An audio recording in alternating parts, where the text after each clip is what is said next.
Yeah. So let them just make sure.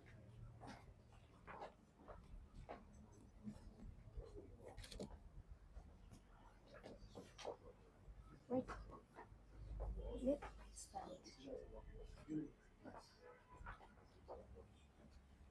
yeah. Use this opportunity to welcome you. Thank you for coming out for the Unlock Ibadan event. Um, my name is Eunice, and I will be your host through today's activities.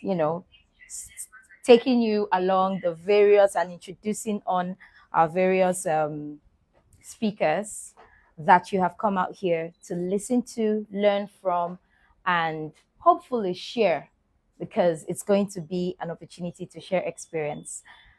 I'd like to use this opportunity to appreciate Soshi Q for the opportunity. Soshi Q Real Estate Developers, and they're also here. I believe we have representatives here. I want to use the opportunity to thank you, Soshi Q, for the hospitality that we have enjoyed. Thank you so much. And this is to also let you know to please patronize SociQ. I believe they've got services, and in the course of the program, I would be sharing what they are totally about. Okay, so please help me with a round of applause as we appreciate SociQ for the hospitality. Okay, you're welcome. The hospitality granted to Femi Juval's team. Thank you so much for making this a possibility as well. And of course, this is also open to everybody who would love to have us visit your city. If you are online, if you would have us visit your city, you are free to holler and let us know. Okay, my name is Eunice, and we are actually live right now. Mr. Femi is live on TikTok. So you might want to share the link to your friends and families who are not here. Okay? Maybe they're in other states. You might want to let them know that something is going on so they can be online to learn, just as you are here physically present learning. I want to use this opportunity, please, to appreciate um, one amazing individual who chose to set an example for all of us. I'm grateful. I mean, when I got here and I asked, and I was told, she was pointed out.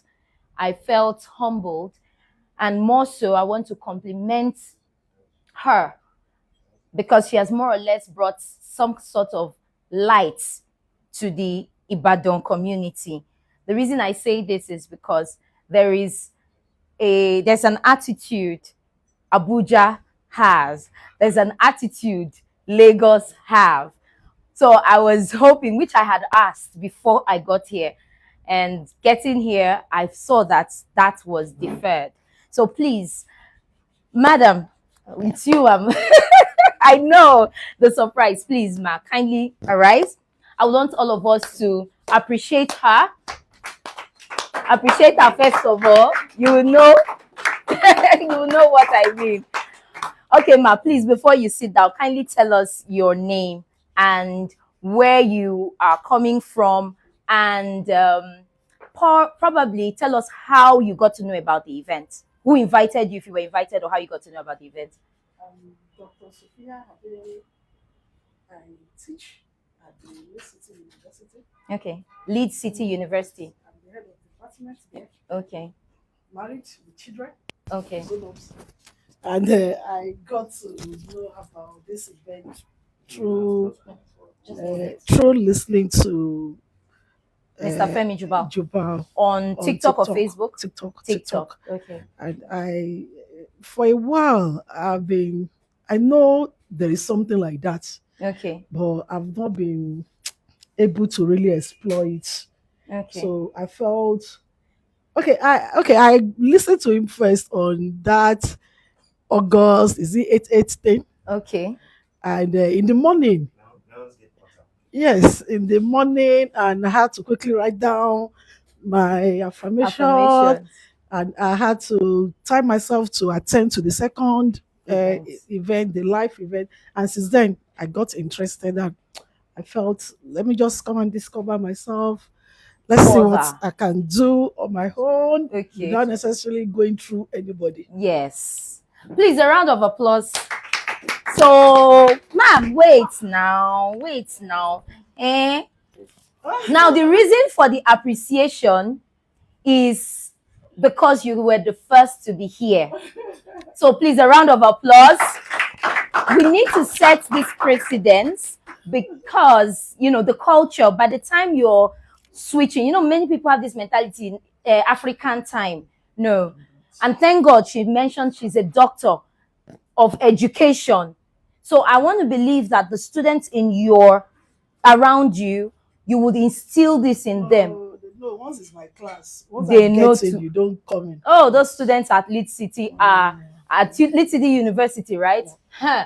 Okay, your For me- lecturer is here. No, for me, once I get into the class, Please, a round of applause again.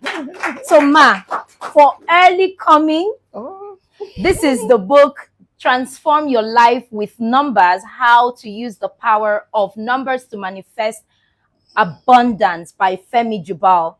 This book today is selling both online, virtual, if you're here physically, is selling for 6,000 naira, the hard copy, but you're getting it free for coming in time. Congratulations. thank you. Yes. So go ahead and read from Yes, here. I will. So this is your manual. Thank you so much, ma'am. Thank you. I Thank want you. to sincerely thank Mr. Femi Jubal. It's such a great honor to be called out. I'm glad. I'm a very shy person, I can see. but I think I love this. Thank you. Thank you, Mr. And God Femi. bless you abundantly. Sir, thank you, Mr. Femi, for this gesture. Honestly, we never planned it, so we honor you. We honor you. Thank you. So right about now, I will be having Mr. Femi join us here to welcome you all officially to the Unlock Ibadan series. Please, a round of applause as he comes on. Where is the microphone of the video? The video.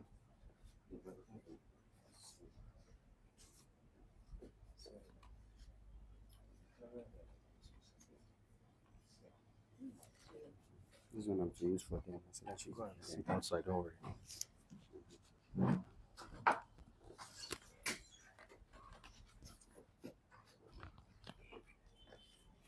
Okay. Welcome everyone once again. Put your hands together for yourself for showing up on time for the Unlock Ibadan event. My name is Femi Jubal. Thank you for being the first person to. This is the first time we're having this event in Ibadan, and we're going to have more of this. More of this is encouraging because as at 9:30 or thereabout, people are already coming in. Hajia came in, he came in, my brother over there came in. We're expecting more people, and we look forward to an amazing time today. I believe that whatever you have been listening to or watching on social media, when you come to a physical venue like this, the frequency is usually more effective and more powerful, right? So I want you to expect that after this event today, you're going to have a quantum leap in your life.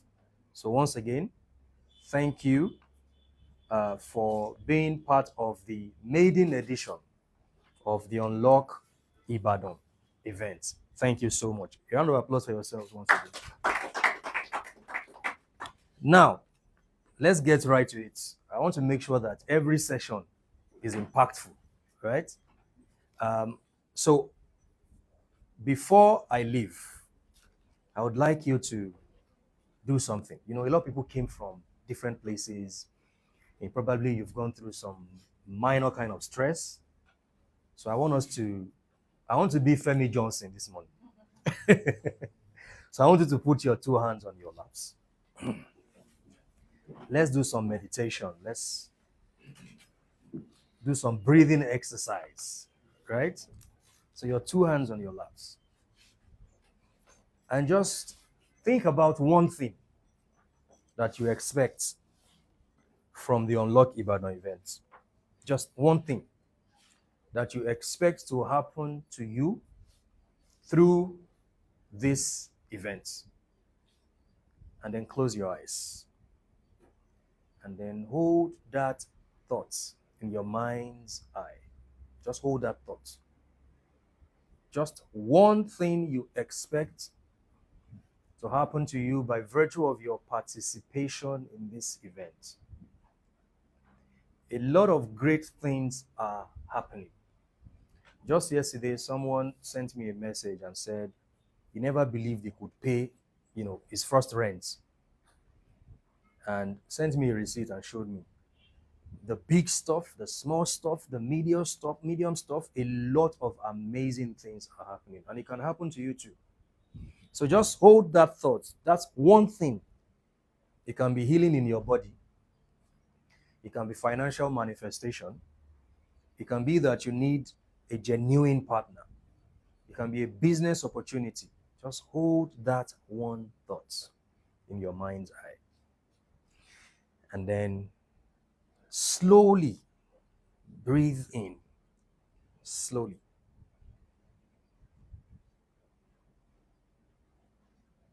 And slowly breathe out through your nose. Now hold that one thought again and slowly breathe in.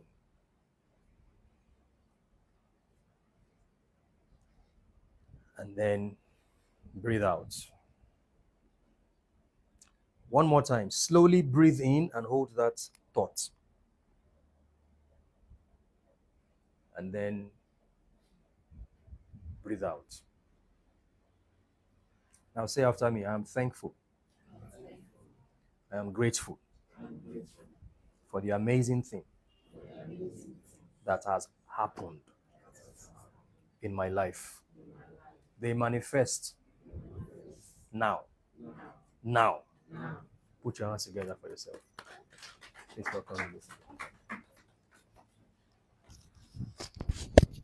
Thank you so much, Mr. Femi. Okay, so before I call on our next speaker, I would like to give a recap because I was in Abuja for the ICC, International Conscious Conference, which was the very first happening in Nigeria, okay? And it was more so a global event because we had viewers through our streaming platform from all over, different parts of the world who streamed in and, keyed into it. As a matter of fact, on Sunday, the second day, we had the longest stream time, I think over 8 hours, and it was interesting. Now, we had an array of speakers, powerful, insightful, mostly well-researched and experienced speakers whom we had, come on. Please, how many of us were at the ICC virtually? You were there, okay? You enjoyed it, right? All the sessions, amazing. So we had Miss Sensi Femi Johnson, whom he replicated, who taught us about yoga. I'm sure when you hear the term yoga, you might think yoga is something demonic and all of that, but he gave an insight into what yoga is about. We had Colette Davidson, who taught us about food, the alchemy of foods, how food is life, how what you eat, the science of food. It was deep. I believe we have maybe videos of it, clips of it, but I think it's only available to the premium people who would get to see, premium members who signed on. So you can actually get access to it as well if you want to be a premium partner to be able to access all of the videos and more, all of the videos we've had since January, since we started in 2024 anyways. So Colette Johnson took us on that. We had Hajia Hadiza Abdul Salam, Hajia Hadiza Abdul Salam. She taught us about the quantum energy healing, and I still say it. She even broke plates for us, and she broke plates for us and shared to everybody in the hall that day. As a matter of fact, pardon me to use this word, when there is revival, like in churches or special occasion, and say, come, bring in the sick, we'll raise the dead, and so we had a practical example as that. A practical example in the sense that there was one of the team came in very sick, and when it was observed, they had to use that quantum on him, and the quantum sucked out all the amen. The guy came there very sickly, and he left there, healed. I could say that. He went home healed. And then she also identified some people who had some challenges and all that. So there was also giveaway at the end of the day. Yeah, because you couldn't have come there without having to have benefited something. We had Shenwu Ambassador take us on esoteric knowledge, and the great thing is that he's here with us today. So you will also get to hear from him directly. Exactly. We had Prof. Dr. Iwowari. I don't want to abuse the name. We had Dr. Iwowari likewise, who talked to us on energy healing. Yes, energy healing. And it was also very, educative to actually, if I must say. Then we had the aspect of the cosmology systems. We had the Hausa cosmology, the lady who talked to us and shared with us about Hausa cosmology. So actually, Islam did not just come. I mean, before Islam, there was something that was practiced. Likewise, every other tribe, there is something before Christianity, before Islam came in. There is something that the people were known for and that bound them together, and that was their identity before the infiltration of Islam, infiltration of Christianity, to now change us from who we truly are. And it was great to know, because personally, I thought that the Hausas, or people who started off or through whom Islam came through easily, maybe didn't have an origin prior. So it was also very interesting, and I think we saw some clips as well on that. Then we also had, I'm trying to remember them offhand without having to look at them. Yes, we had Igbo cosmology, and we had Mazin CBD, whom, I don't know if those of us were on Mr. Femi's live, that was on the Thursday, who spoke to us about Igbo cosmology. We also had another speaker on that day as well, physically, who also streamed with us, Nzetobe. We had, okay, now I have to go in here. Okay, yeah, Mr. Femi Jubal talked about numerology, which is his forte. Yeah, Fadila Majidadi, yes, she taught us on emotional healing. So practically, the events covered around every aspect of human being, everything that you are, your inner man, your outer man. But we all got to understand that everything is all about the inside first, because it's what is on the inside that will eventually reflect on the outside. So Ibadan, you have an opportunity to listen directly. This is not virtual anymore. Listen directly to the thought leaders and the apprentices also in the making as well, because we are here to raise an army of self-empowered individuals. No more should you allow somebody tell you who you are. I'm sorry, I am not a Christian. I'm proud to say it now. I can stand firm and say it. I am not a Christian anymore. And I'm proud about it. Should I tell you why? Because no more will I allow somebody tell me that for me to gain access to God, I need somebody to pass me through. I have direct access to God. You know why? Because I am God. So imagine I say I am a president. I will sit at the table of presidents, right?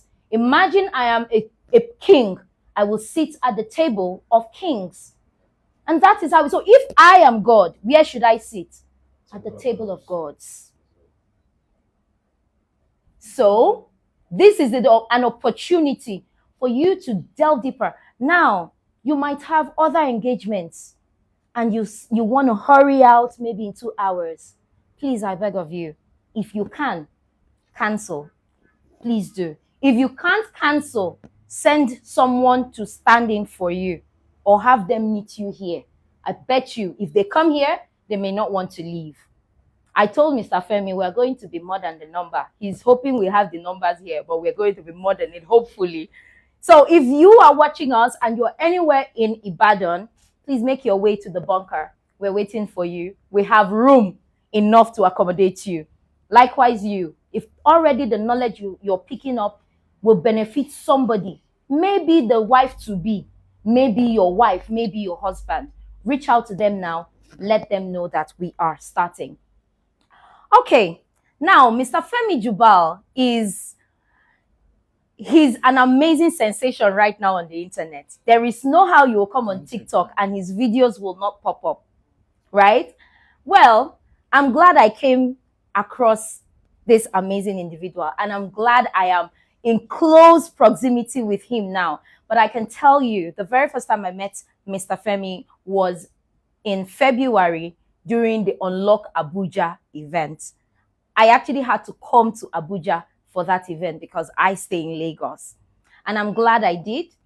And as a matter of fact, I'm also a member of the Manifest Growth community. So I get the benefits firsthand. Whenever it's live, I get the info as well once you are on that community. Of course, it's not free to get on that community. Nothing comes free anyways. Information is power. So you have to search for it and spend, though he is also very generous in giving out. He is not a gatekeeper. I'm sure if you stay close to him, you will know he is not a gatekeeper. He doesn't hoard information. So we're grateful to have a man as him in our generation, in our time, to witness somebody who is giving us an angle to question or to begin to reason, because unfortunately our school system, education system generally, not school, the education system in Nigeria has made us not to be able to reason. You are told, so you are more or less put through to read and pass exam. Don't read to know. Read to just pass the exam. When you come out, you sign out. Oh, 4 years don't waka. Then when you come out, you now start living life. Whereas you could have started living life early on. But we are thankful that he is in our generation, in our country, right? And in our midst today. But what I'm trying to say is, in the course of his teachings, he's been able to raise armies. And we are spreading out, thankfully so. And many of us are branching out. Because through the knowledge I have also garnered from him, as a teenager, I've always loved numerology, researched on numerology. But coming to know that we have somebody in Nigeria, this is a guru, So I'm glad to be affiliated with him. And he has now given me that courage to eventually branch out.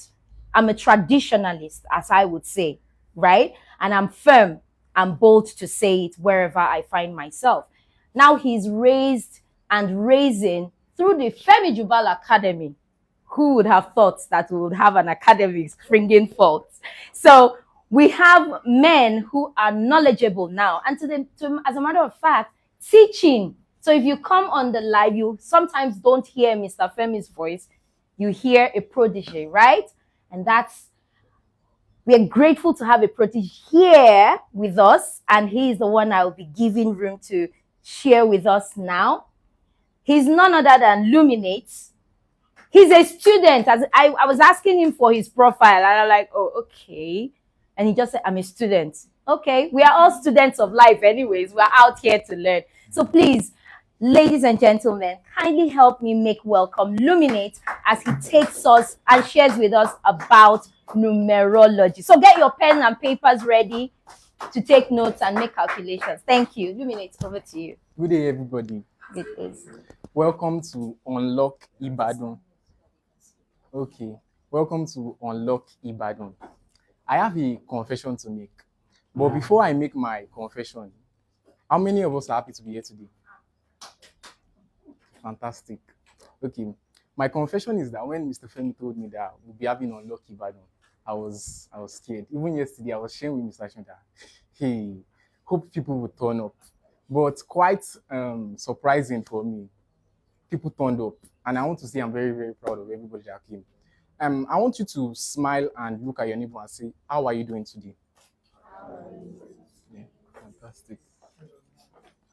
Yeah, so without further ado, my name is Emmanuel Eniola Olatunde, and I'm very, very happy and excited to be amongst us here today. I'll be talking to us about numerology.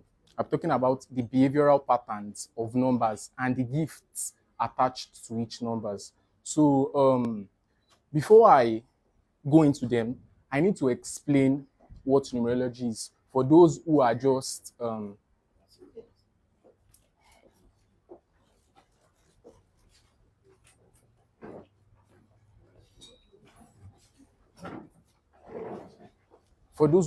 new to it. But before I do that, I want to use this opportunity to say a very big thank you to Mr. Femi Jubal for giving me this opportunity to be here. Actually, everything I'll be saying are things that I learned under his direct tutelage, and I find it a very, very big honor to stand for him to give me the opportunity to stand here in front of everybody to share this body of knowledge. I also want to use this opportunity to say a very big thank you to Mr. Sheon Ambassador. He's Africa's first holistic entrepreneurship coach. He owns an investment club, Circle of Investors Africa. He's a peak performance consultant, and he is also the author of Personal Discovery Secrets, a book I think everybody should get. So without further ado, let's jump straight right into it. What's numerology? According to Mr. Femi Jubal's book, Transform Your Life with Numbers, it was defined as the significance of the profound meaning embedded within numbers. I'll take that again. According to Mr. Femi's book, it was defined as the study of the profound significance embedded within numbers. Numbers are not just ordinary, but due to the kind of society we have, we've been raised to believe that numbers are just ordinary. Numbers are a symbolic and diagrammatic representation of energies. I'll take that again. Numbers are a symbolic and diagrammatic representation of energies. And like Mr. Femi has explained to us severally, on the street, we call it vibe. In science, we call it energy. In religion, it is termed spirit. So literally, energies are spirits. So anytime people see numbers, they trivialize it. Meanwhile, numbers are not just ordinary. That's why many people ignore angel numbers. When your spirit guide is trying to communicate something to you through numbers, many people ignore it. That's because they've not been sensitized to know what numbers are about. So I'll be taking us through the behavioral patterns of numbers and how they relate with us. I'll be taking us through the behavioral patterns of numbers, the talents, the gifts embedded in numbers, and how they relate with us. This is where numerology supersedes astrology, because in astrology is the study of planetary bodies. We can have a Leo, we can have two Leo in the same room, and they will have different characteristics, different behavior. That's because numbers are the one that will separate their behavior. So for instance, Leo are usually known to be very outspoken and out there, confident. But if a Leo is born on the 2, that Leo will be naturally gentle. So that's how numbers supersede astrology. And I'll be explaining how these numbers affect us on a day-to-day basis. So firstly, I'll be taking us through the foundational building blocks of numbers. In numerology, when we want to study, in the study of numbers in numerology, we only consider number 1 to 9, then 11, 22, and 33. Number 1 to 9, 11, 20, 22, and 33, making it 12. So every other number outside these 12 numbers were built on these foundational building blocks of numbers. So to jump straight right into it, anybody born on these dates, for instance, now, anybody, if I'll be talking about number 1, anybody born on the 1st, on the 10th, on the 19th, and on the 28th will have these characteristics. So I'll just be taking us through the the behavioral patterns of these numbers. So firstly, let's look at number 1. Anybody born on this date, on the 1st, on the 10th, on the 19th, and on the 28th, there are certain characteristics that are peculiar to them. And the first thing is that they are natural leaders. They're usually very, very confident and outspoken. One thing about this number is that the energy that rules this number is fire. The energy that rules this number is fire. And these people are usually known to be very, very, very confident and outspoken. They are easily singled out amongst other numbers. Unlike a number 9 that will come out, a 1 is usually singled out. A 1 is usually singled out. Another thing about these people is that they like attention and respect. If you see somebody born on the 1st, on the 10th, on the 19th, on the 28th, they usually like attention and respect. Another thing about them is that they are authoritative and hardworking. They're usually found to be very authoritative and hardworking. Challenging expression of these people, challenging expression is that the negative side of them is that people like this are usually autocratic. They usually demand for respect. You usually meet them as bullies.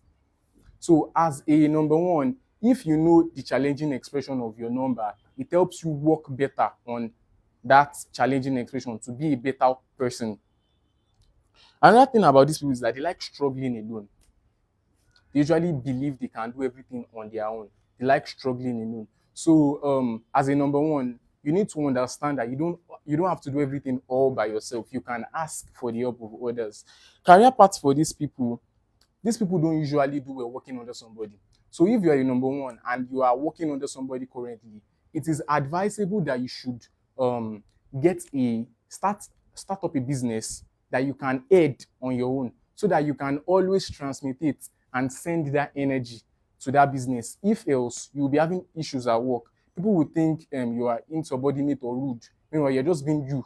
So it is best a number 1 owns a business of their own if they can work under someone. Other career paths for these people are they are good at motivational speaking. They are good as public speakers. They are good as entrepreneurs. They are good as CEO. So those are career paths for these people. And the gift embedded in number 1s is leadership. Number 1s are natural leaders. And as a number 1, you should be able to, if you're having challenging expressions of that number, if you've not recognized that you're a natural leader, you need to identify that stratagem in you and tap into it, because a number 1 that is timid would not go far, because they were not created to be timid. They were created to be bold and to be confident. So the gift of a number 1 is leadership. Moving to number 2. The energy that rules the number 2 is water.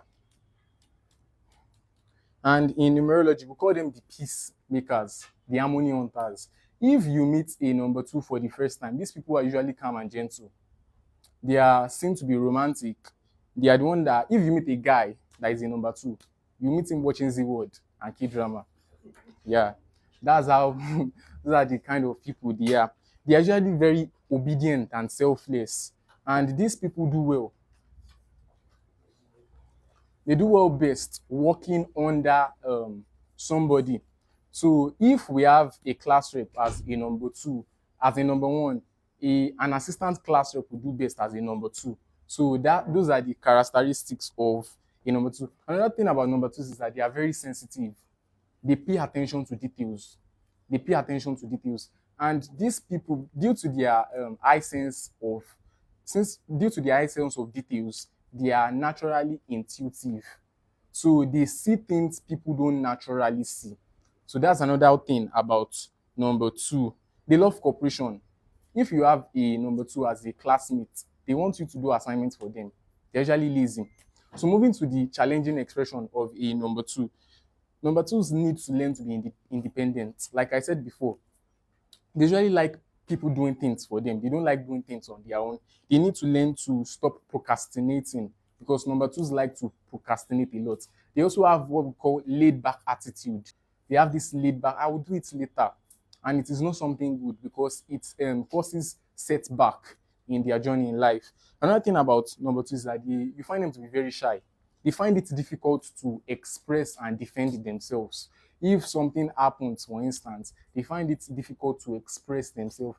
And one thing about these very attributes is that people see number two to be very, very people that you can take advantage of easily. But one thing about in number two is that among all other numbers, if someone born on the 2, on the 11th, on the 20, or on the 20, yeah, just those three numbers. If anybody born on those dates, if they get angry with you, there will be no other person to fight for you because they are one of the most patient numbers.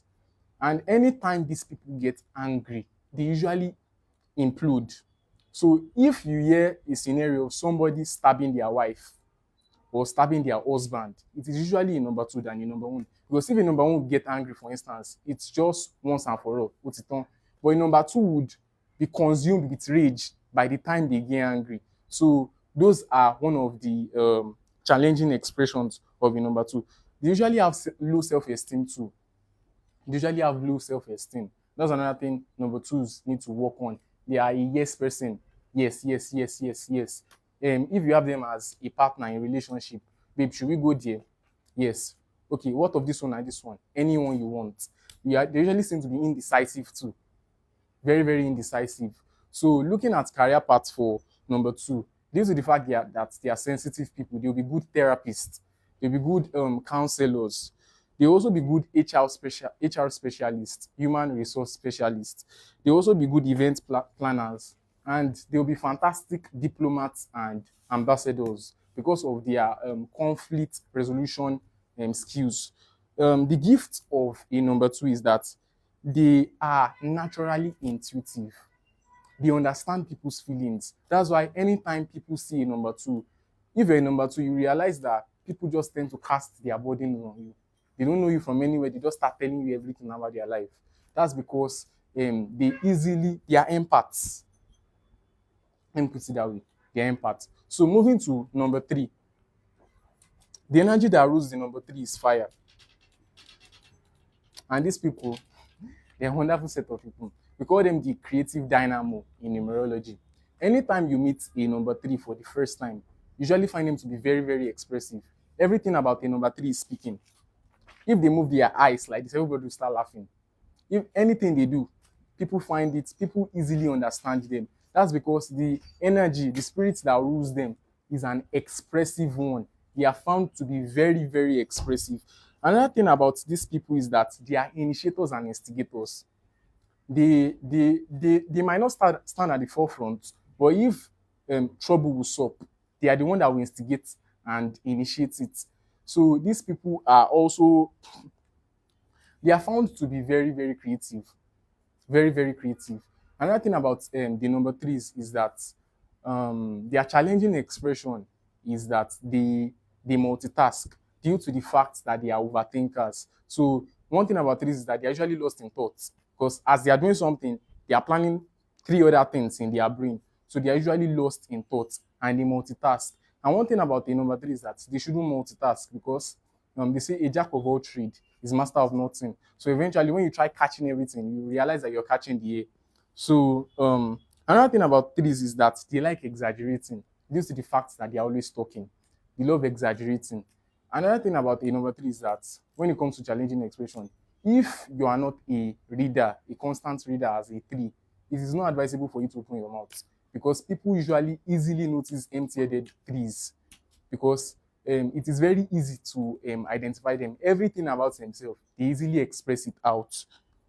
They are usually found to be restless. They are usually found to be restless.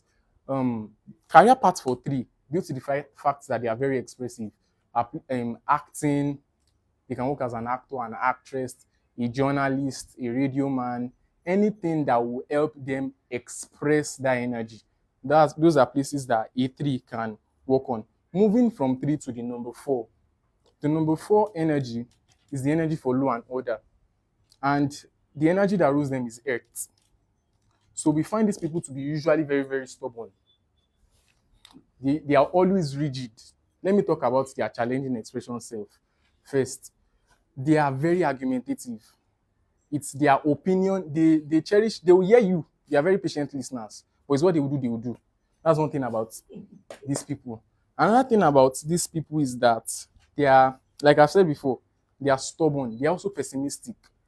They are always thinking, they're usually thinking negative. They want to overplan for things due to the fact that they have that 4 energy. Another thing about these people is that they are secretive. Yeah, they are very secretive, and they have their what do they call this stuff? They know how to keep secrets. They know how to keep secrets. The good traits about these people is that they are usually found to be diligent and reliable. They are good friends. We find them to be very, very good friends. They are very, very hardworking also. Another thing about these people is that they are very, very, very, very bold. They are very, very bold. And due to the fact that the energy that rules them is law and order, they are good in anything law enforcement agency. As a police, as a military person, whether you're working in NDLE, once you have the 4 energy, that 4 energy will always help you. For instance, now, when Donald Trump was president of America, every 4th, 13th, 22, and 31st, they found it easy to pack in criminals. Meanwhile, Donald Trump is the life path number 4. So people didn't know that it was due to that active energy in him that it was easily to pack people in anytime they committed crimes. So that's one thing about the number 4. Career paths for these people, like I've said before, anything law enforcement agency, they work very good as lawyers. They work very, very good as lawyers. The gift that these people have is the gift of organization and structure. They will be very good as event planners and interior decorators. So they'll be very good as interior decorators and planners. Moving from the number 4 to the number 5. The energy that rules the number 5 is the air energy. These people are called the freedom seekers. Anytime you meet a 5 for the first time, one thing they don't like is people taking their space. They always like their freedom. If you have a kid as a 5, that child is always from here to there. And one thing about these people is that they are naturally intelligent. If you don't want to teach them something, don't do it in their presence, because if you do, they will eventually end up teaching you. These people are very, very intelligent, and their adaptability rate is very, very high. They easily adapt to change. That's because the energy ruling them is air.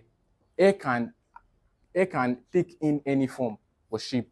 So their adaptability rate is very high. These people they're usually called the life of the party. They usually have plenty of friends. They are usually good dancers because the energy ruling them is air. So they find it very easy to dance. Another thing about these people is that when we move to their challenging expression, they are impulsive and impatient. They want things to be done quick. So all these traits are for people born on the 5th, on the 14th, and on the 23rd. Another thing about these people is that they can be overly critical and dramatic. If anything happens, yay!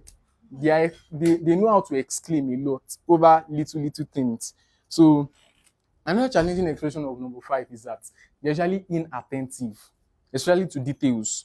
They usually experience burnout and exhaustion due to the fact that they are not always in one place. They're always moving from one party to another. Another thing about these people is that they are usually unreliable because they are usually double-minded. Number 5s they're usually double-minded. So that makes them unreliable. And they like misjudging people easily. They're the ones that if you are working with them, they'll be like, yeah,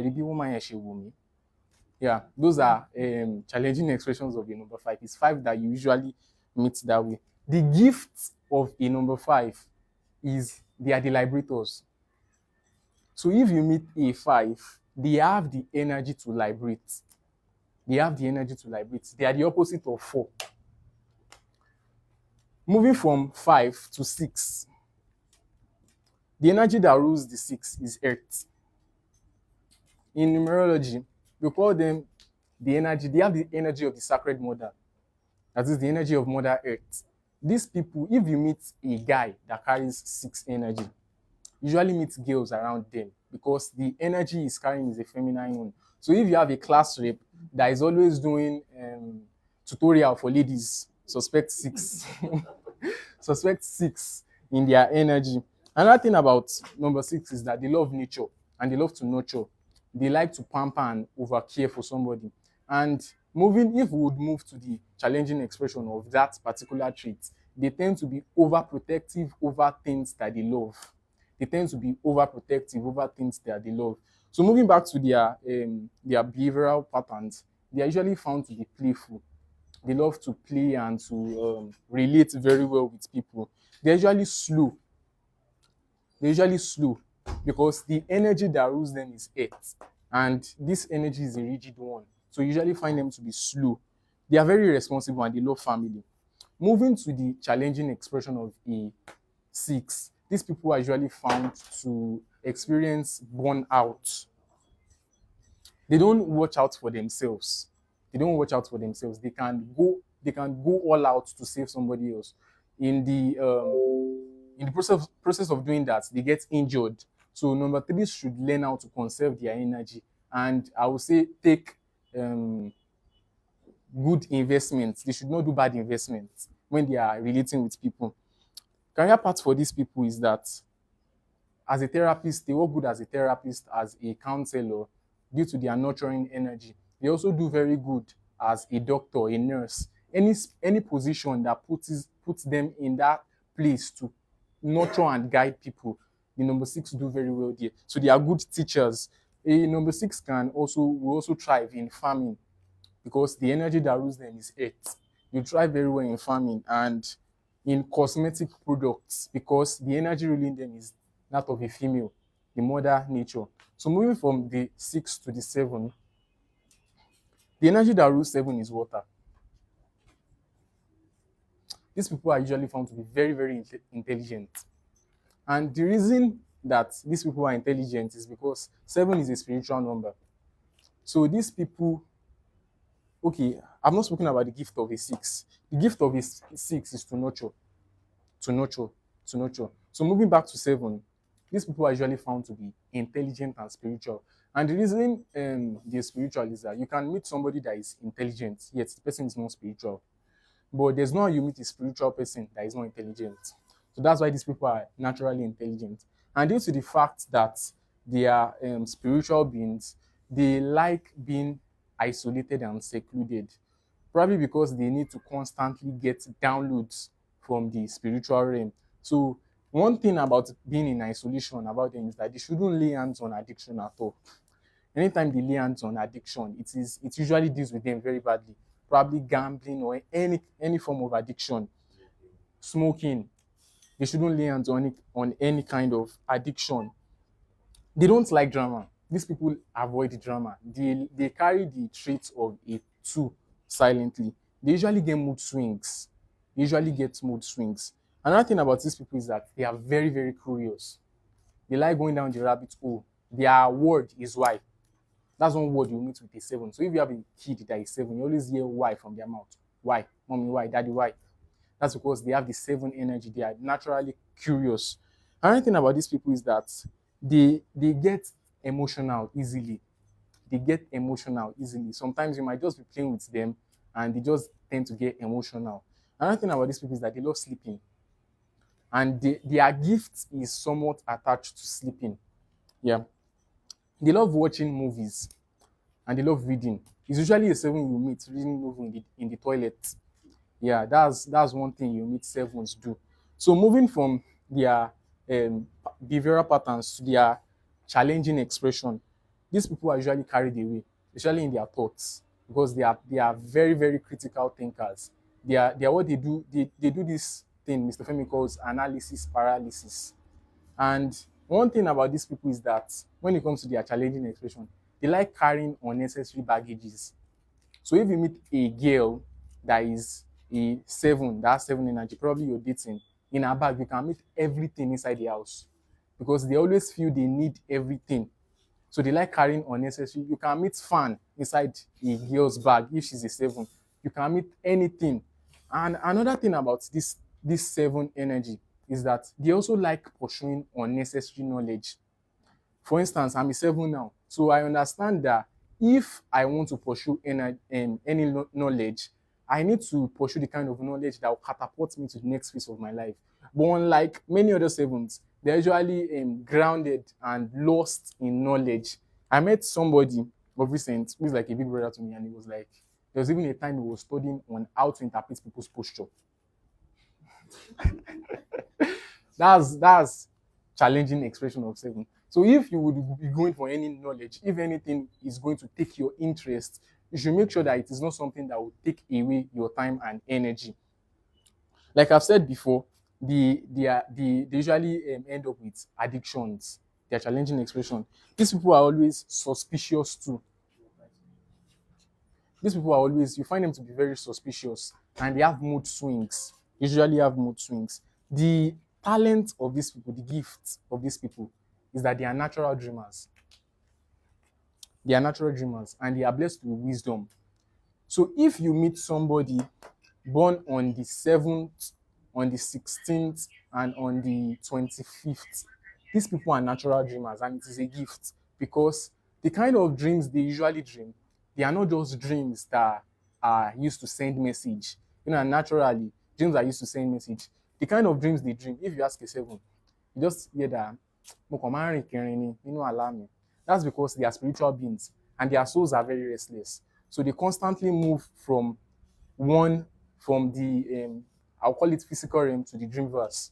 So these people find it easy to practice lucid dreaming and astral projection. Those are the talents of a 7.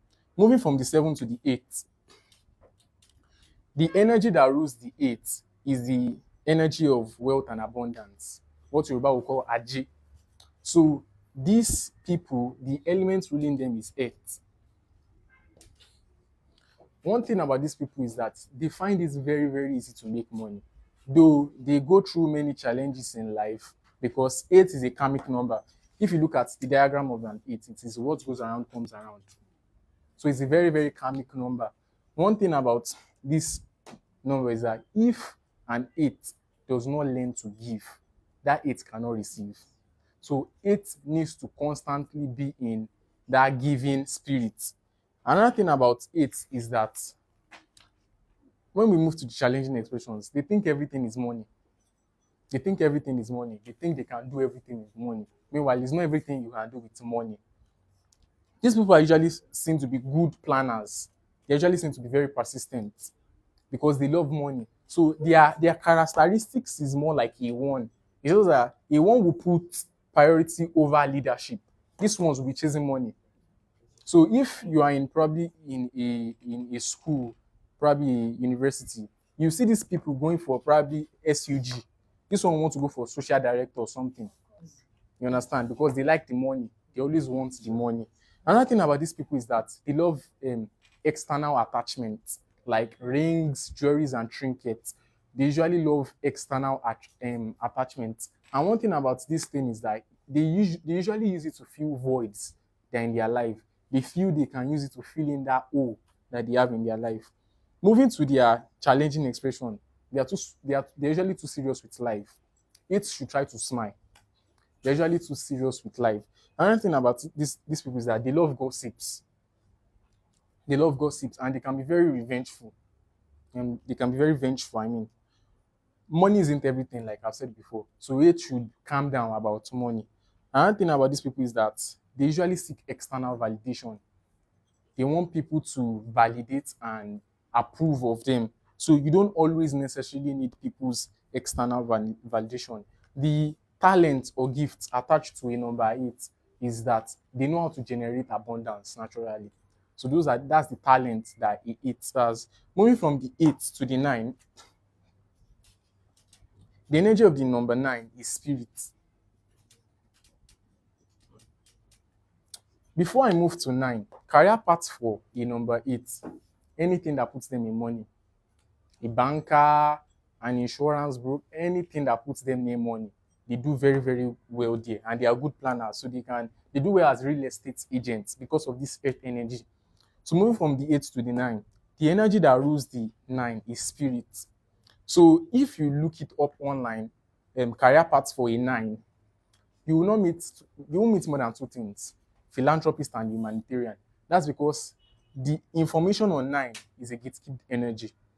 And like Mr. Femi shared to us in one of his teachings, he said 9 are the first master number. They are the first master number in numerology. As I said before, I said we'll talk about 11, 22, and 33. These are the major master numbers in numerology, but this one is the first master number in numerology. But you meet this knowledge outside because it's a gatekept knowledge. You even meet the fact that 9 is a spirit energy. So the career path for these people is anything. Anything. They do well anywhere because they find it easily to bend into any of these energies. One thing about these people is that they are very good counselors because they understand you naturally. When a 9 enters a room, people usually easily hate them or envy them. That's because to whom much is given, much is. And another thing about the, let me say, onslaught towards a 9 is that they have so much potentials in them. That's why people go out for them, even the matrix, the system, because thieves do not go to an empty house. Thieves do not go to an empty house. So it's because they have a lot of potentials locked in them. One thing about these people is that they have high self-confidence. They're usually found to be very confident of themselves. They know how to take risk and good risk. They are good risk takers. They are usually found to be tough in the outside, but soft inside. You see them banging everywhere, like they are tough, but inside they're usually found to be soft. Another thing about these people is that they are disciplined and die-hard loyalists. A good 9 is disciplined and a die-hard loyalist. They're usually found to be brave and they have high sense of ego. They don't want people to trample upon them, and they don't want people to trample upon other people. So another thing about this 9 is that if we don't consider 0 in numerology, except when it comes to manifestation, because if you want to manifest anything, you have to come from the place of 0-point energy. So if 0 is to nothing in numerology, 9 is to everything. So I want to use this to analyze the gifts that they have. The gift they have is power. It's only 9 that understands the definition of power based amongst other number. They know that it is not knowledge that is power. It is not money that is power. They understand that power is power. And it is whoever owns power that owns power. So one thing about these people is that if you want to power anything in your life, if you have a 9, they will help you because 0 is to nothing, 9 is to everything. So they have that force. That's why if you just need to nudge a 9 in the wrong direction, they will go catastrophic about it because they have that power. If you nudge them to the right direction, you see you find yourself very, very fortunate. So if 0 is to nothing, 9 is to everything. Challenging expression of these people is that they love unhealthy competition. 9s usually love unhealthy competition. When they are not in control or authority, they are usually found to be weak, passive, and uninterested. But if you put them in any place of power, you see them alive and active. Another thing about these people is that when they have challenging expression, you find them to be cruel and aggressive. You find them to be very cruel and aggressive. Another thing about these people is that they are usually found to be arrogant and restless. Another thing about these people is that they have superiority complex. When a 9 enters the room, if he has challenged expression, he feels he's better than every other person in the room. And you can find him to be narcissist due to that trait. Like I've said before, career path for them, anywhere they want to go to.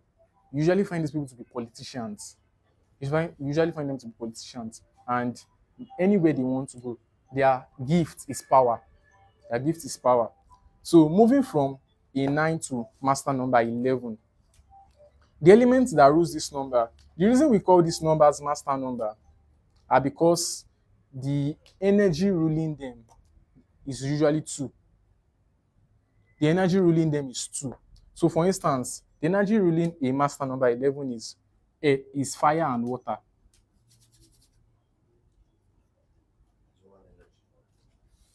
The energy ruling them is fire and water. That's why if you meet a master number 11, usually meet them in 2 forms. The very, very active and confident one, or the gentle and meek one.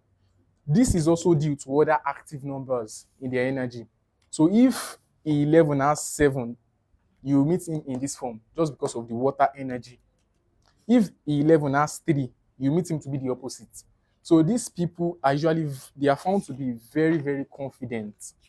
They are found to be very, very confident. They are also psychics. They read energy. That's one thing about them. It's a very spiritual number, highly spiritual number. These people are intuitive, highly intuitive, to the extent that some of 11s can see people, they can see the color of people's aura. You meet some 11 like that they can see the color of people's aura. That's how intuitive they are. Another thing about these people is that they are very sharp and intelligent. They're usually found to be very sharp and intelligent.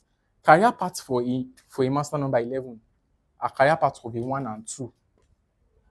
They do excellently well as a 1 and as a 2. Their gift is to inspire. The gift of a master number 11 is to inspire.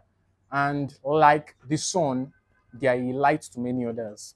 That's why they are very good when it comes to inspiring people. So they are good. They are natural motivational speakers. They are natural public speakers. Moving from master number 11 to a master number 22. The energy ruling a master number 22 is water and earth. The energy ruling a master number 22 is water and earth.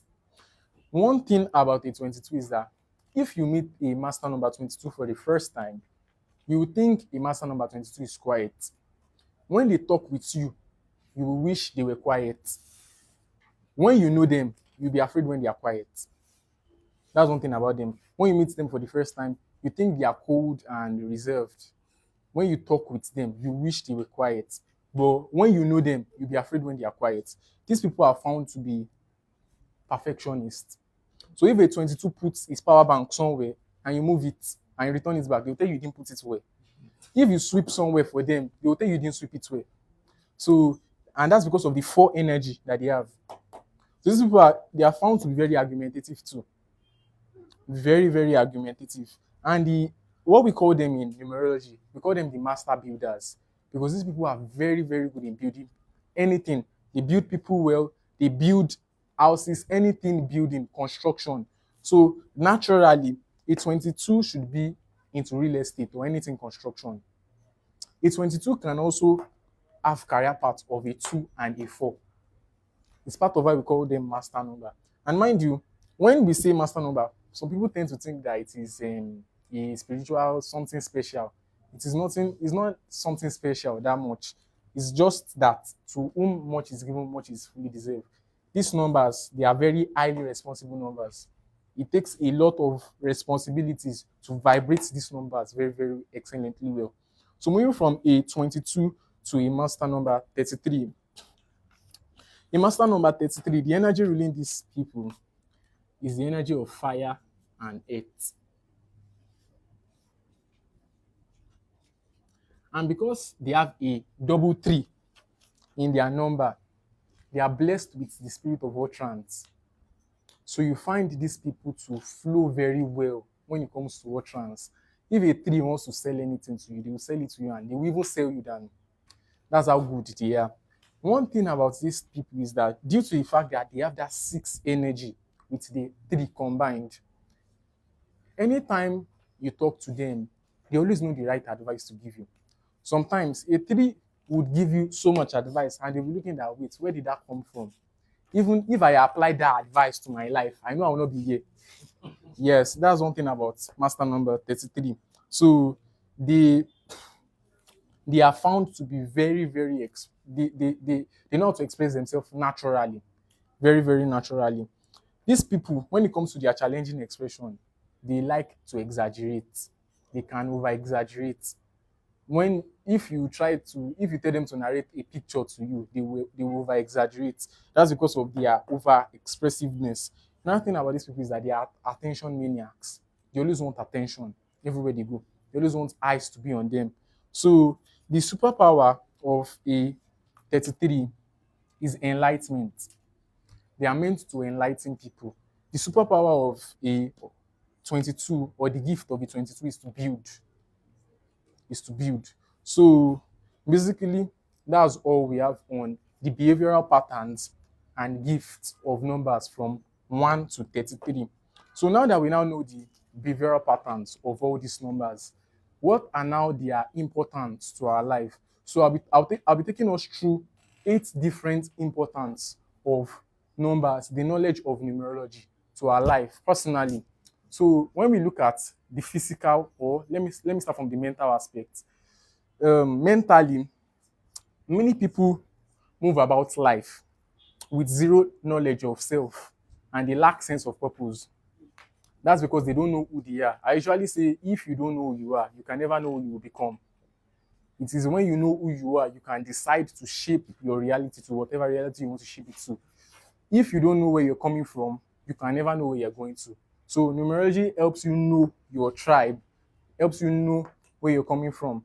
And before I move further into that, one thing about these numbers is that when, permit me to say this, though I'm not a Christian, but when Jesus was talking about being born again, the esoteric Jesus, this was what he was originally talking about. You being able to vibrate everything. So because I'm a two, for instance. I will not say I don't want to be a one. I'll carry the behavioral patterns of a one, which is what I'm doing here today. So you are meant you are meant to be holistic.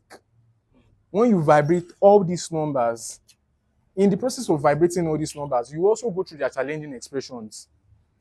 But when you can successfully vibrate all these numbers, we can say you are born again, you're holistic. So numerology helps you have a sense of who you are, mental sense. Mentally, it helps you know who you are. Permit me to say this: the Holy Spirit will not tell you who you are. The Holy Spirit will not tell you who you are. That's why we have plenty of people, they collect mantle from Holy Spirit and they run in the wrong direction 20 years, 30 years. And when they finished running, they now come back and say, now, I want to serve the Lord. That's because they lost their sense of purpose. But numerology will help you identify who you are. It helps you know that this is the right path to knowing who you are. Another thing about the mental efficacy of numerology is that there's a major onslaught to people's identity in the system that we are. That's why you see different identity and behavioral modification. You see the government trying to modify and shape people's identity and behavior. That's why you see many youths today, they are low budget Justin Bieber. You meet many ladies today, they are low budget Nicki Minaj. They don't want to be Aduke. They don't want to be the best version of themselves. So if you understand who you are, you don't become a charlatan. You have a sense of purpose. You have a sense of direction. You know the next place to go. It also helps you to solve identity crisis. It also helps you to solve identity crisis. So many people are going through identity crisis today. That's because they have no knowledge of self. Moving to the second important reason why numerology affects us. It affects us physically. For instance, now, I'm wearing a color purple. The energy that a color purple vibrates is the 7 energy. And what I'm doing here is to impact knowledge, which the sevens do. So I know the right outfit to wear. I know the outfit that would.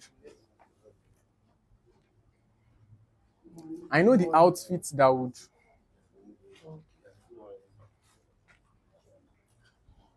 I know the outfit that will fit my personality I know the right color to choose. I know the right dress to wear, because it's still part of what we were saying the other time. When you understand the kind of person you are, then you understand how better to project yourself. So moving from the physical efficacy of numerology to the next point, spiritually, numerology also helps you identify your authentic and legitimate self. It helps you connect to your higher self. Unlike what religion has made us understand, you don't need a medium to connect to the divine source. You are the source. And when people are being rigid about religion, what I would say is that, like I was saying yesterday with Mr. Shion, rat poison is rat poison. Whether the poison was inside chicken sauce or anything, rat poison is rat poison. But if it is not something edible or attractive, people would not, rats will not eat it. So that the fact that you are seeing one or two benefits that you are made to believe from religion does not mean religion is going to help you. Because if we look at the from the optics, what religion has done, it has done more harm than good. Another thing about religion is that the authenticity and how legitimate a Ponzi scheme looks like is what makes it a Ponzi scheme. So if a Ponzi scheme is not legitimate, people would not they won't be into it. So many of us need to have a rethink on whatever religious groups that we are in. When you study numerology, it helps as a stepping stone into cultivating your energy, into cultivating your aura, into connecting with your divine and authentic self. You now have a direct and personal relationship with divinity. Another thing is that it helps you access your spiritual gifts. It helps you access your spiritual gifts. Many people know they were born on certain dates, but they don't know the gifts attached to those dates. So numerology helps you understand the spiritual gifts attached to them. It also helps you have a balance and harmony with your human institution. Because, for instance, a 7 might think he has problem if he's surrounded with ones. If he has one as parents, the 7 will think he has problem because everybody around him will be out there. He will just be indoor. They won't know that this guy is a potential cybersecurity person, is a potential hacker self. So it helps you identify and have a perfect harmony and balance with your authentic self.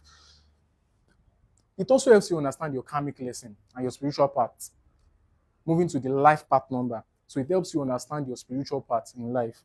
Moving from the spiritual to the environmental attributes, importance of numerology.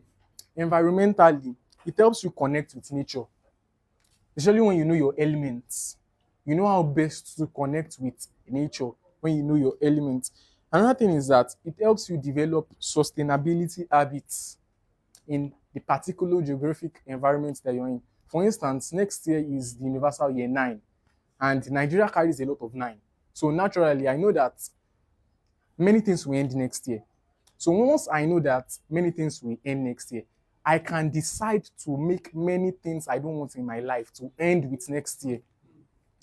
So it helps you understand sustainability habits. It helps you understand eco-friendly decisions that you can make that will move your life from from the particular phase it is to the next phase. Another aspect which number helps us is when it comes to socializing. So we're talking about socially. Numerology helps us connect with our family members and community better. So you now understand why your daughter, your son, your sibling is behaving the way they are behaving. There's reason to it, and there's nothing like coincidence. There's nothing like coincidence. Me, I don't believe in coincidence. Once one is an accident, two is a coincidence, three is a pattern. And many people mix up pattern and coincidence together. That's why I don't naturally believe in coincidence. So it helps you understand better why people are behaving the way they are behaving. It helps in your social intercourse with people. You know how best to relate with that person. It also helps you develop communication and interpersonal skills with people. It helps you develop communication and interpersonal skills with people. It also helps you understand cultural and societal influences. Like I've said before, next year is the energy of 9. So once I understand the way things, the energy that will rule next year will be. I know how to reposition myself for the universal year 9 next year. It also helps your social awareness, and it helps in networking. You know the right people to network with. You don't make bad investments. So moving from the social aspect to the financial aspect, financially, it helps you recognize your earning potentials. It helps you understand your earning potential. The way somebody in this number will earn is different from the way somebody in this number will earn. So it makes you understand your earning potentials. It also makes you understand your financial challenges. So for instance, a number 8 that does not give already knows now that he has to give for him to receive. So it makes you understand your financial challenges. It also makes you value, put more priority on value and priorities. You know the right thing to do when it comes to your financial strategies. And it also makes you understand the right investment and right risk to take. You now know the particular day to fix your business, the day you want to launch your business. You know the right time to start a meeting. Another thing about moving from the financial to the occupational, which is the second to the last importance of numerology. When it comes to occupation, it makes you understand how best to shape your occupational life, your occupational journey. You now understand who you are, so you understand how best to shape your occupational journey. It helps you understand your long and short-term career plans. Moving to pinnacle cycle, when you study your pinnacle cycle in numerology, it makes you understand your long and short-term plans, the plans you can do now between now and the next 9 years, the plans you can do now between now and the next 10 years.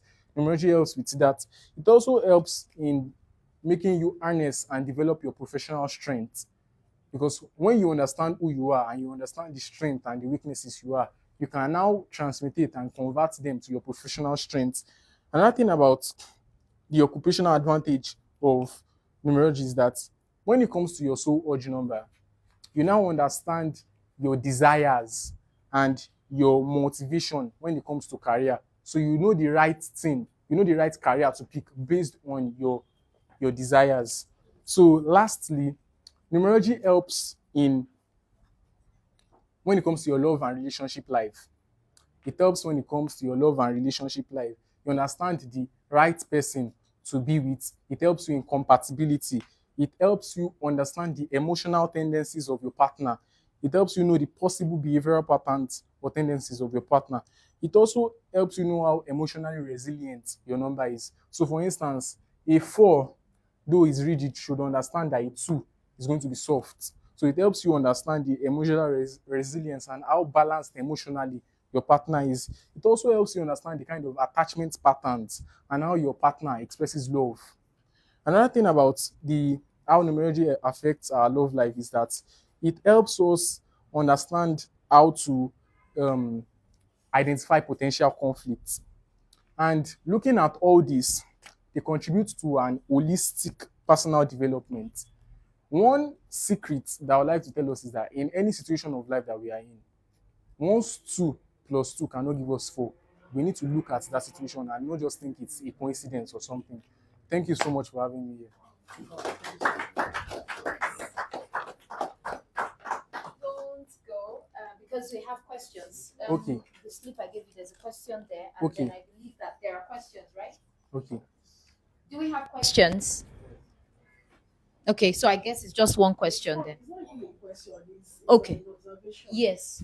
While he was explaining, he told us like number 1 now, the dates attached to number 1. He skipped some. So I just Okay. love to have When it comes to numbers, like I said before, will you consider number 1 to 9? No, she means it's like 1, 10. No. Like now, let me tell you, when he was explaining 5, he said anybody on the 5th, 14th, 23rd. Yeah. So he gives me clearer. Okay. I understand. Like I said before, we only consider number 1 to 9 in numerology, and that's because they are the foundational building blocks of every other number.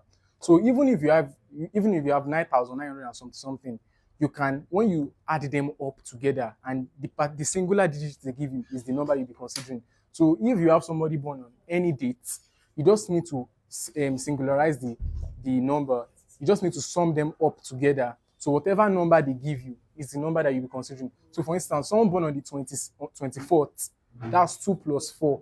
That will give you 6. So that means the energy reading the person is 6. Anybody born on the 13th, for instance, that's 1 plus 3. That will give us 4. Anybody born on the 17th, that's 1 plus 7. Specifically, the question she's asking is To list them out. one, okay, from day 1 to 30. Okay. How many ones are in that? That is 1. 10, 19, and 28. So she wants to do that. Okay, for 1 okay, to okay, 9. okay. So for 2, we have 2, we have 11, we have 20, and we have 29.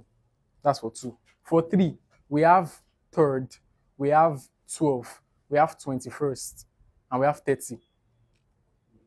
For 4th, we have 4, we have 13th, we have 22, and we have 31st. Okay, is that all, man? Okay. So I think. Okay, more questions? Okay.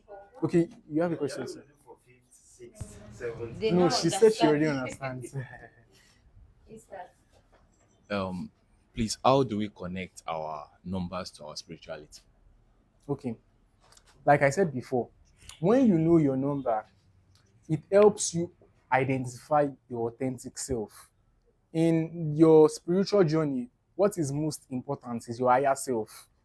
I think that's what we call Ori in Yoruba, or your Chi.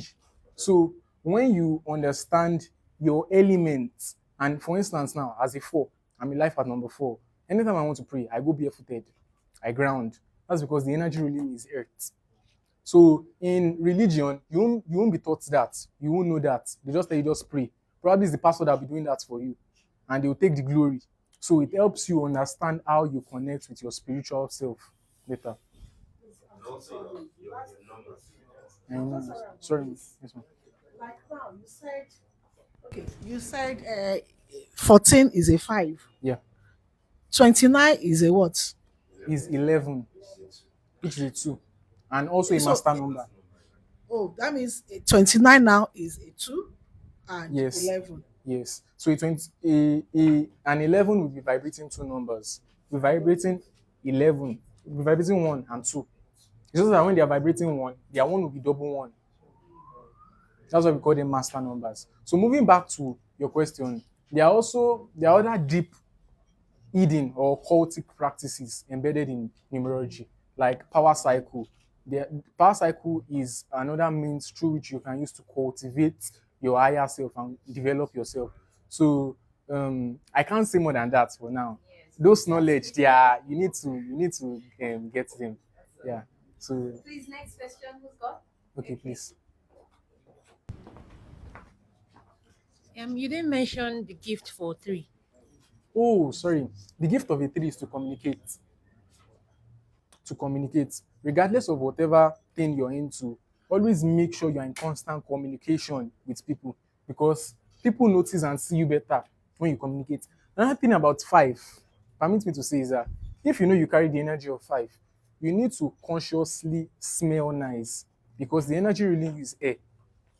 So as a 5, you're a people's person, you need to constantly smell nice, unlike a 7 or a 4. These ones are rigid people. They don't like moving. They like isolating. So as a 5, you are an event planner. You're a people's person. You need to constantly smell nice. Yeah. Who's got questions? Yeah. What is the difference between zodiac number, Zodiac signs. zodiac signs, and Okay. numerology? Okay. I'll use a quote Nikola Tesla said. He said, if you want to understand the secret of the universe, think in terms of energy, frequency, and vibration. And I will explain how numerology supersedes astrology, and their similarities and their differences. We live in an energetic universe. Everything is energy. Your energy, I'm energy. This table is energy. This marker is energy. And when magicians want to manipulate or move things, it's because they understand the energy that particular object is vibrating. That's why they can manipulate it easily. So what numerology helps us understand is that since we now know that everything is energy, money is energy, everything is energy, and that energy is vibrating a particular frequency. The frequency that energy is vibrating is a number. That's where numerology comes in. So it is the stepping stone to astrology, because astrology is the study of planetary bodies, the movement of planetary bodies and how they affect us. So it is numbers and patterns that astrology uses to control the things that they do, to define their knowledge. So the difference between astrology and numerology is that numerology is more about numbers, more about things that we can see. Astrology is more about planetary bodies. Yeah. So for instance, there's a particular number ruling your day. Astrology would not be that detailed. You understand? But numerology will be that detailed. So that's the difference. Any other question? Any other question? Okay. All right. So at this point, I would have Mr. Femi, because I know he would want to. Like I said, please, can we give him a round of applause? I mean, and remember, I did mention that he's still a student from the Femi Jubal Academy. So he's not the guru himself. So allow me to call the guru himself to come and correct, do some correction. When as a teacher give assignments, you tick some things, cross some T's. All right. Thank you. Well done.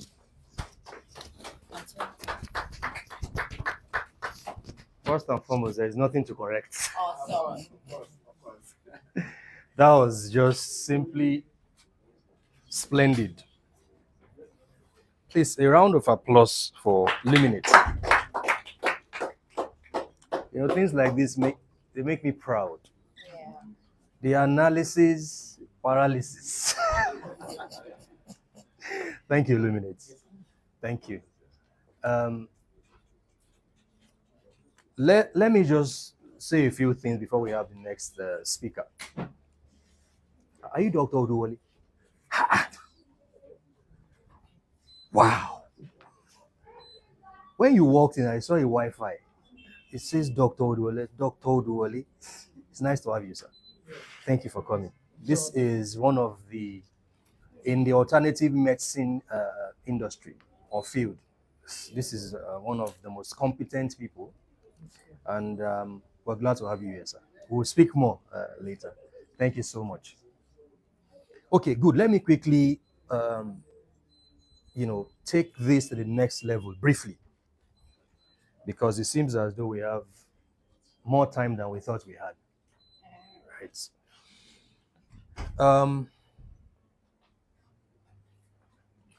Last week I was talking about esoteric numerology and exoteric numerology. And while Luminate was speaking, he touched on some things about the elements and characters.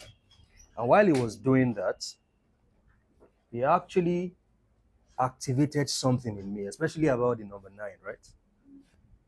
And I'm going to start from there. Now, the reason we are doing all these things is not so we can revel in the knowledge and the information. I've always said this. Is so we can take advantage of these deep insights, and then they become the tools that we use, not just to galvanize divine support, human support, but also to live the quality of life we desire to live. Personally, I am a result-oriented person. If I discover something, I must produce results from that thing. If not, I won't talk about it. Now, first he mentioned the 9. And in my own life, one of the things I've discovered is that every now and then, I have met 9s that everything we did together blossomed. Everything that I have done with a 9, it was just blows. Because, the truth is, you're going to start seeing the impact of this in your life.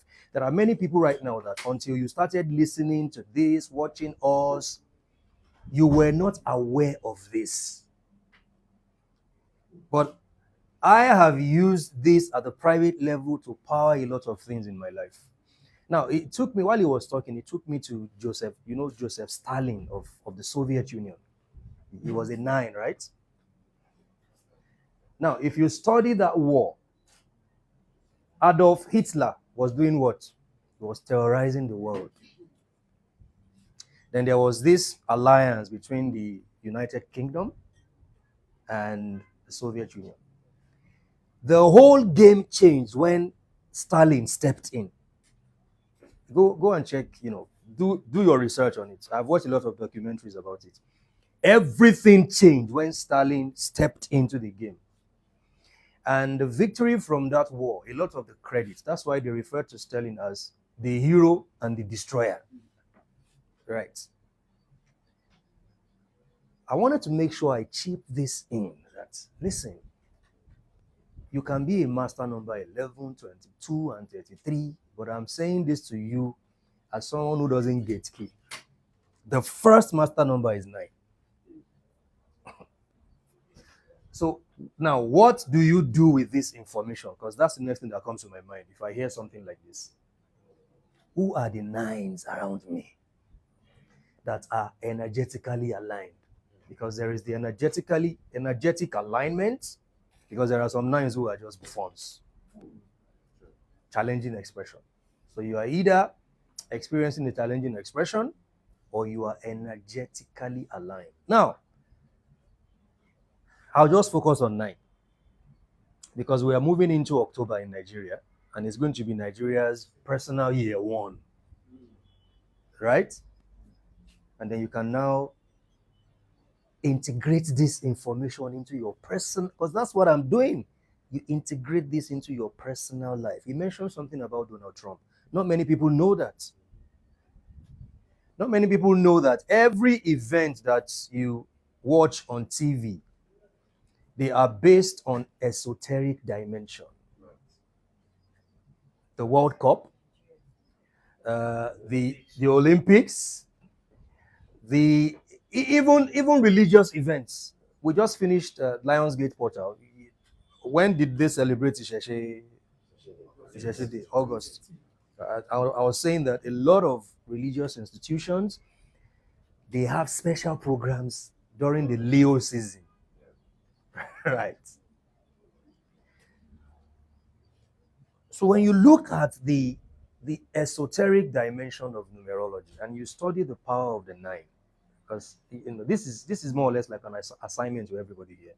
I want you to go and try this. I want you to focus on the 9. Especially because Nigeria is in a state of power cycle now. Intensification of 9. So 9 is either destroying or it is building. See, when other numbers are, parting, when 9 steps in, it can either add to the party or destroy the party.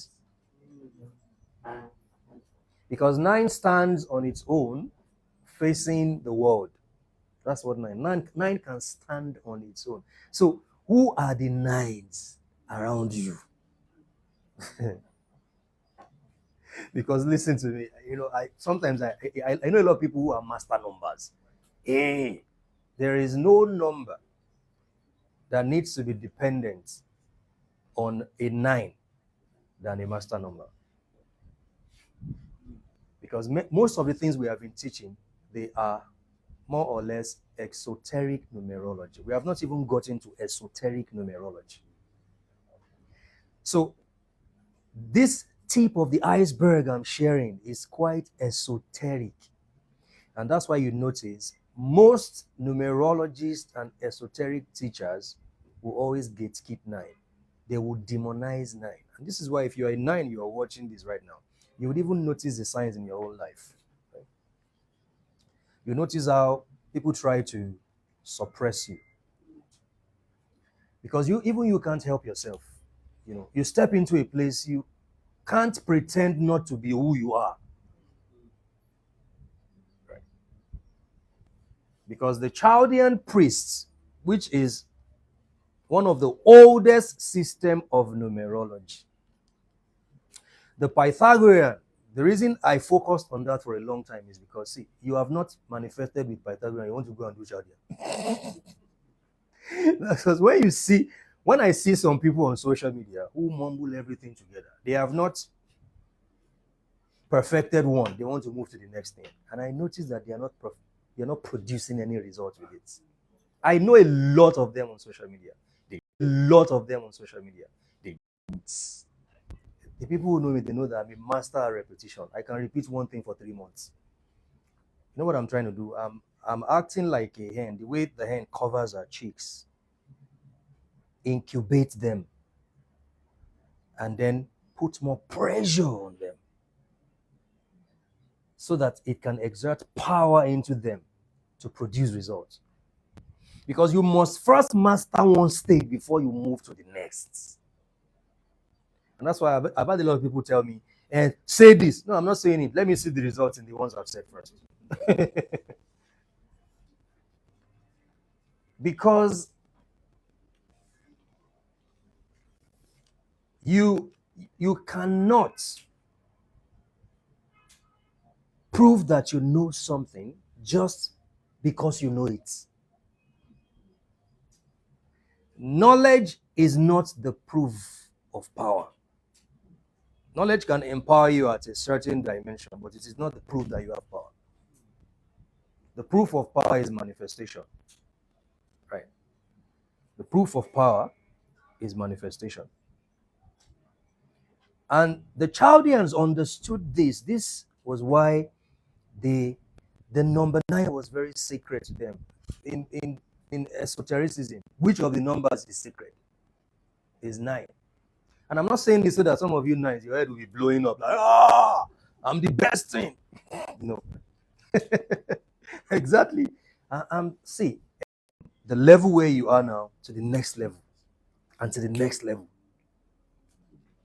Because the Chaldeans, who were Babylonian, and you all know that virtually all the, should I say, race or ethnicities in the world evolved from the melanated beings. Even in China, they said the first settlers in China were black people. In Japan. So the Chaldean priests, what they actually taught about numerology was they were single digit and compound numbers. So there is also the place of a compound number, right? So for instance, 12 is a compound number. And at the beginning, master numbers were converted to compound numbers because 12 must then become what? 3. 11 must become 2. Now, when Luminate was teaching and he was talking about the elements, how many of the numbers have 2 elements? The master numbers have 2 elements, right? Right? They have 2 elements. Because one of the confusions in calculation is, especially when it comes to master numbers, there is a lot of confusion in that calculation.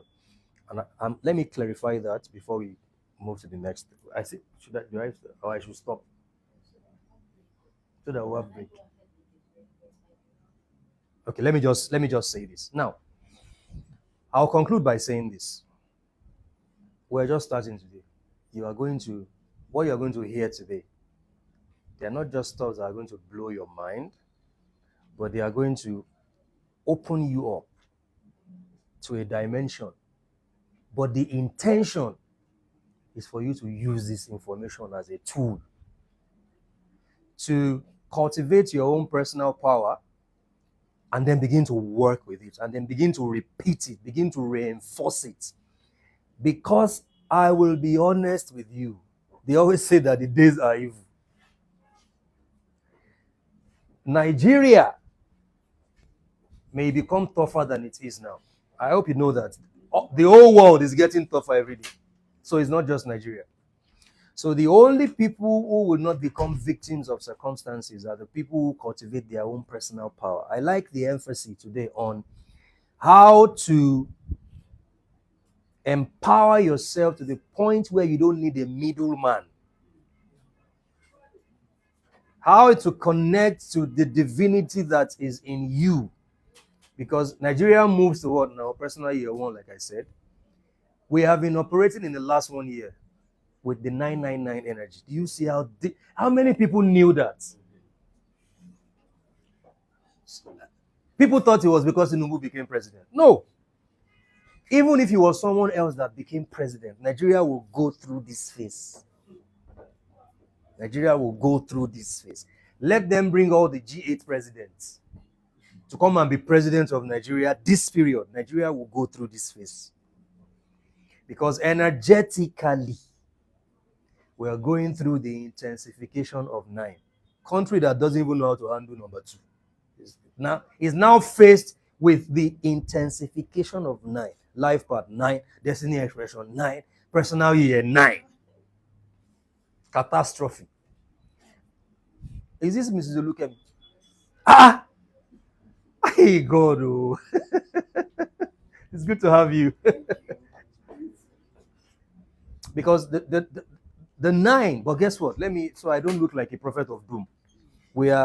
By the time we step into October, I'm going to close with this. Nigeria is entering a personal year 1 this October. You know, your personal year begins in your month of birth, right? Me, I was born in August, so I'm already in 2025. I'm not waiting for anybody. So everything I'm talking about, the business of 2025, I'm already in 2025. So Nigeria's personal year, the new beginning, is in October.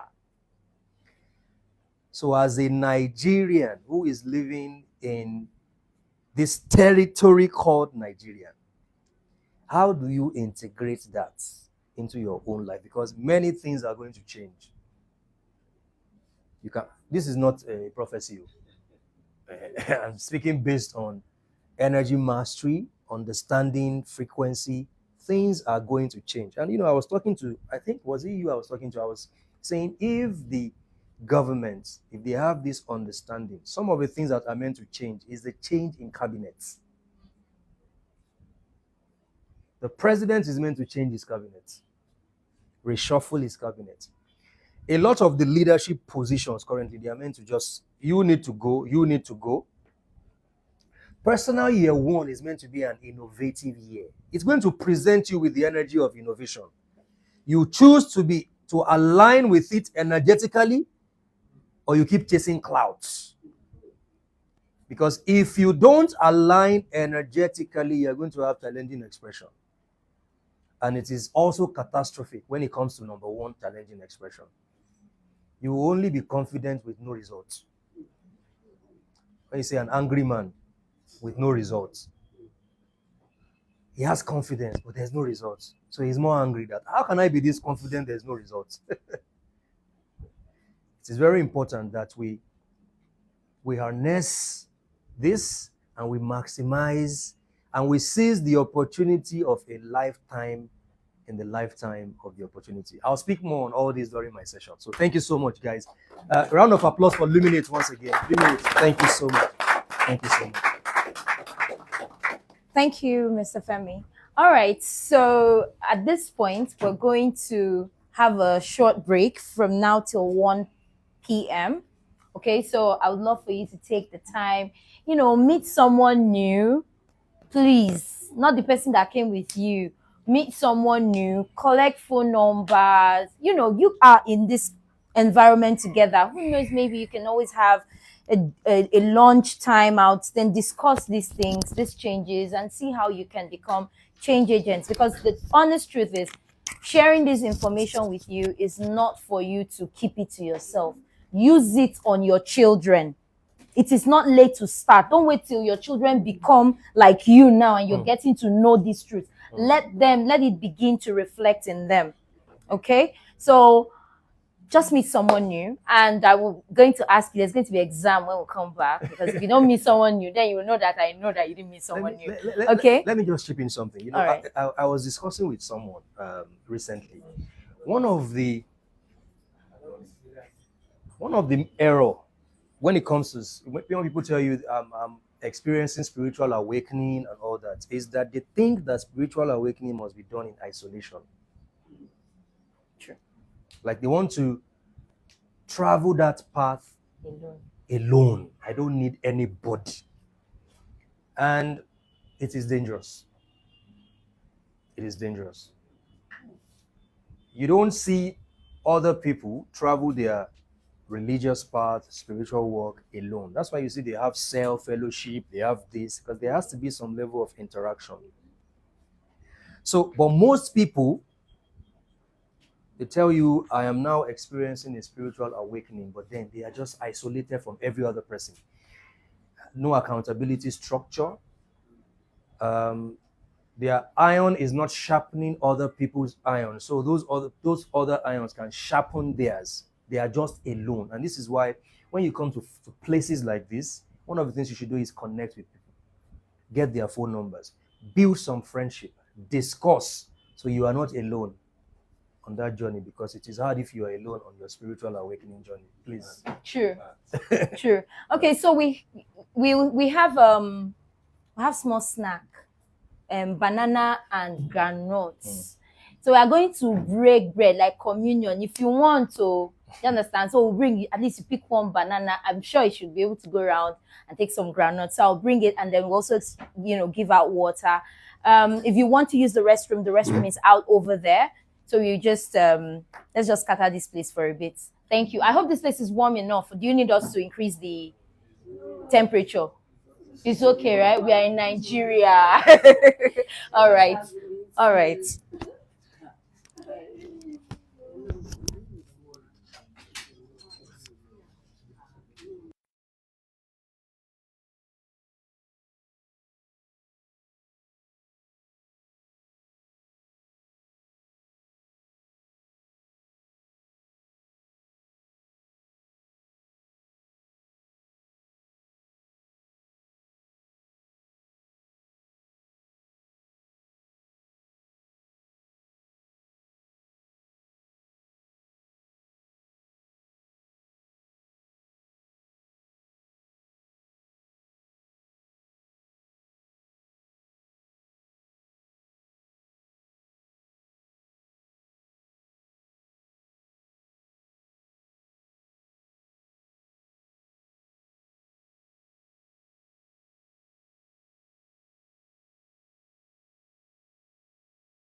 All right, all right. Are we streaming? Are we on? Okay. I believe everyone can join us now.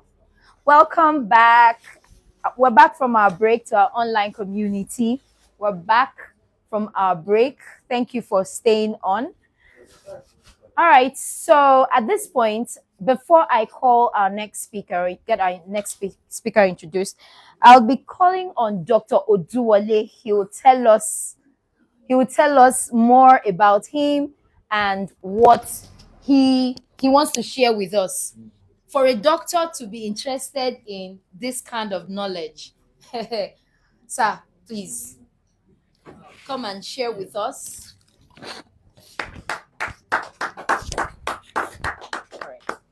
Oh, do I greet you all in French? We say bonjour à tous. I'm so sorry, my French is better than my English. I am Dr. Oduwole, our Chinese trainer, phytotherapist, also a herbalist. A doctor trained in China. So, no, you guys know that's the mentality.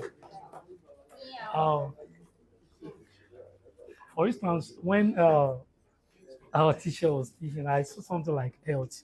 Honestly, the whole thing he said there was perfectly correct. That's me. So, what I'll just tell you today is what your pastor or imam will never tell you. This is basically pure knowledge. We all need to emulate this. For instance, if you go to China, you will never see them, become on religious mentality. They don't do it. What they do is whatever you know that works for you, they go for it. Here in Nigeria, your pastor will be telling you not to take medicine or anything. But tell me, if you're suffering from typhoid or fibroid, or you are having diabetes, all he does is just take you outside, give you olive oil. Probably what you are even ingesting in your system, oil, might not even be working for you. What you need is something I'm saying here. I don't know anything about it, but I know what you need is here. There are times you just need your mentality. I've met someone suffering from depression, and you are depressed, or even suffering from anxiety. You and I know. Probably you either leave your home. If your wife is giving you problem, you leave your home, go to a nice place, isolate yourself. You'll be okay. But you're suffering from anxiety, depression, or migraine, and you now find yourself in a church where they are even drumming go, go, go, go every time in your head. Tell me how you're gonna be cured. No way.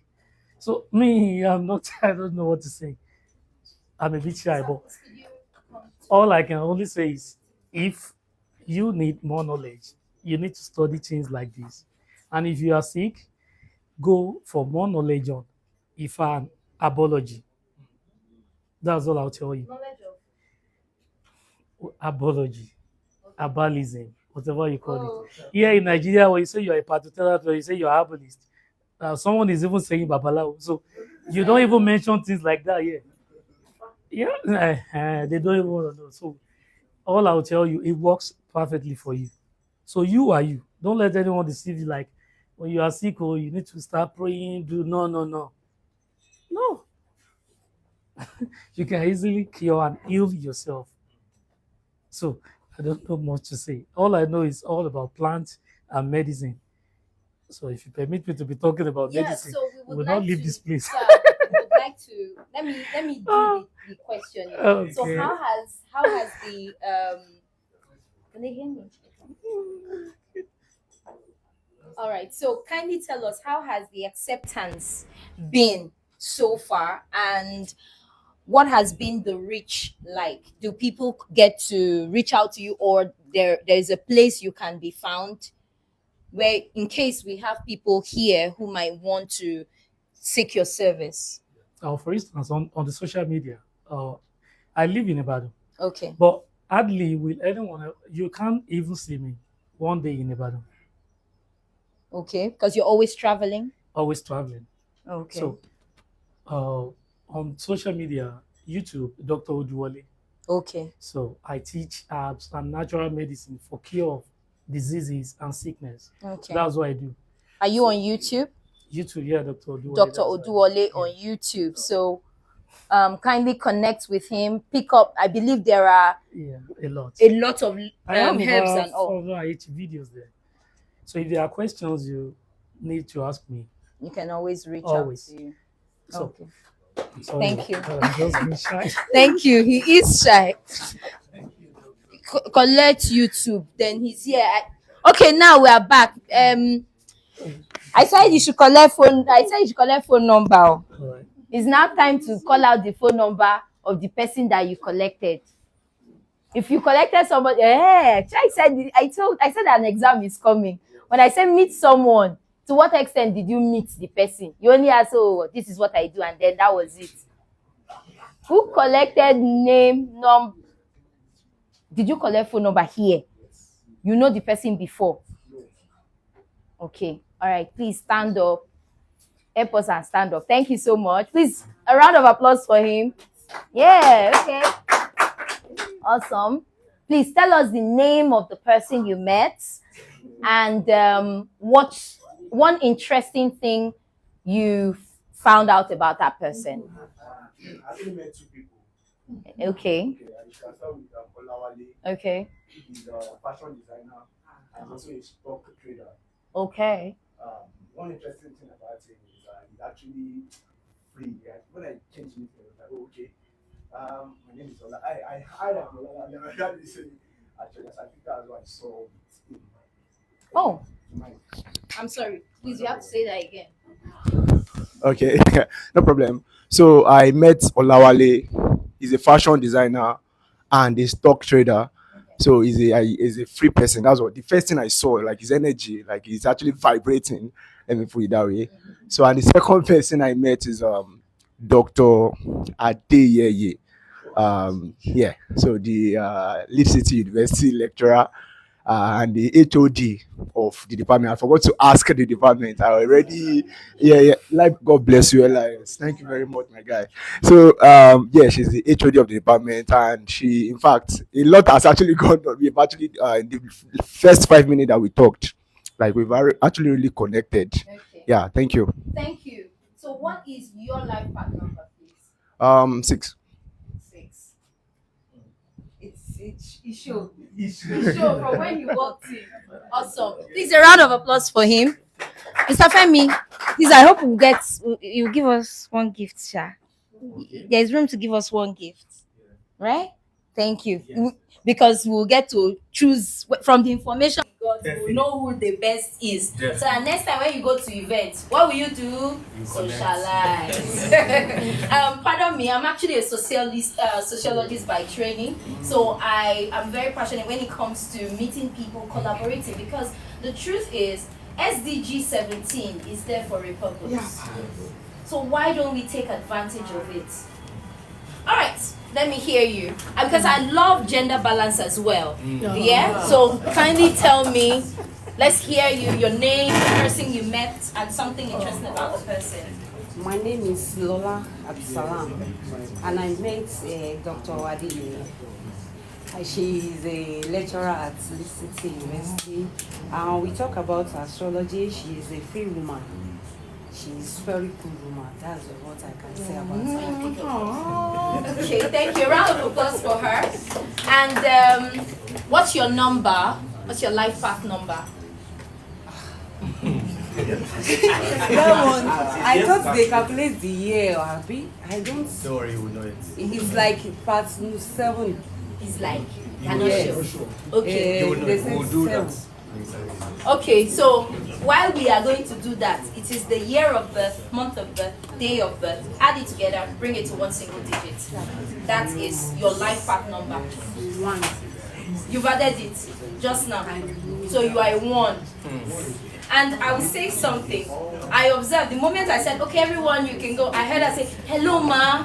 She approached her immediately. So he showed. Thank you. All right. Please, a round of applause for the lady. A round of applause for the lady.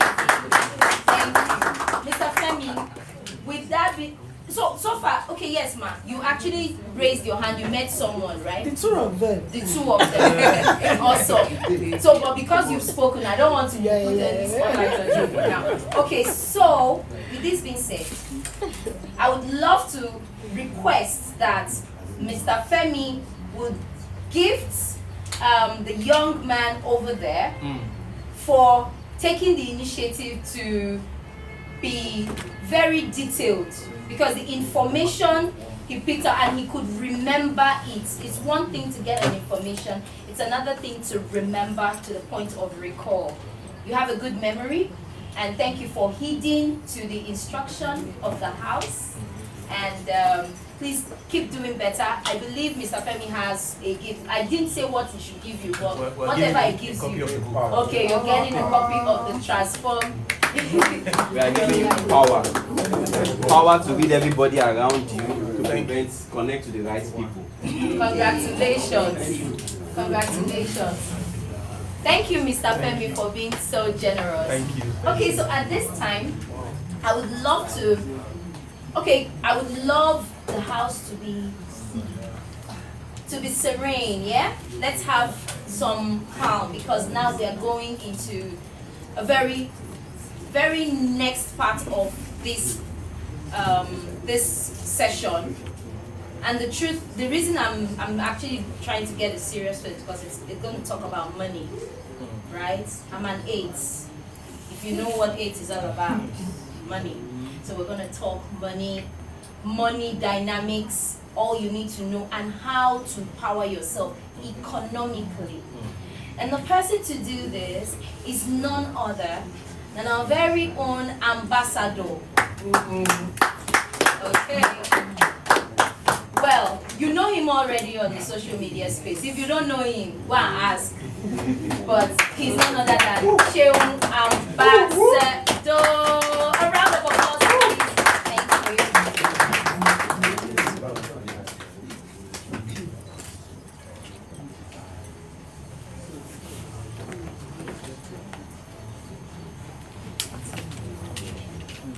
Good afternoon, everybody. How's everybody doing?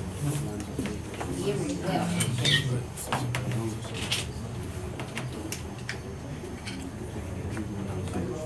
Okay, it's always an honor to share with people.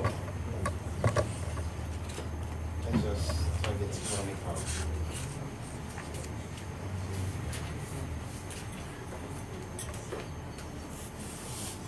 You know, most of us are raised. Okay, my name is Sheung Ambassador. I'm Africa's first holistic entrepreneurship coach. I'm a peak performance consultant, and I'm a serial founder of multiple organizations.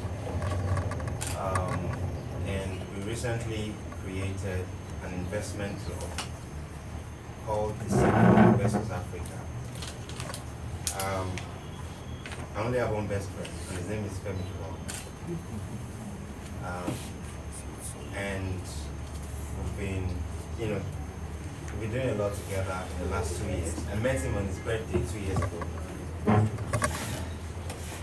And it's been phenomenal. I'm an author.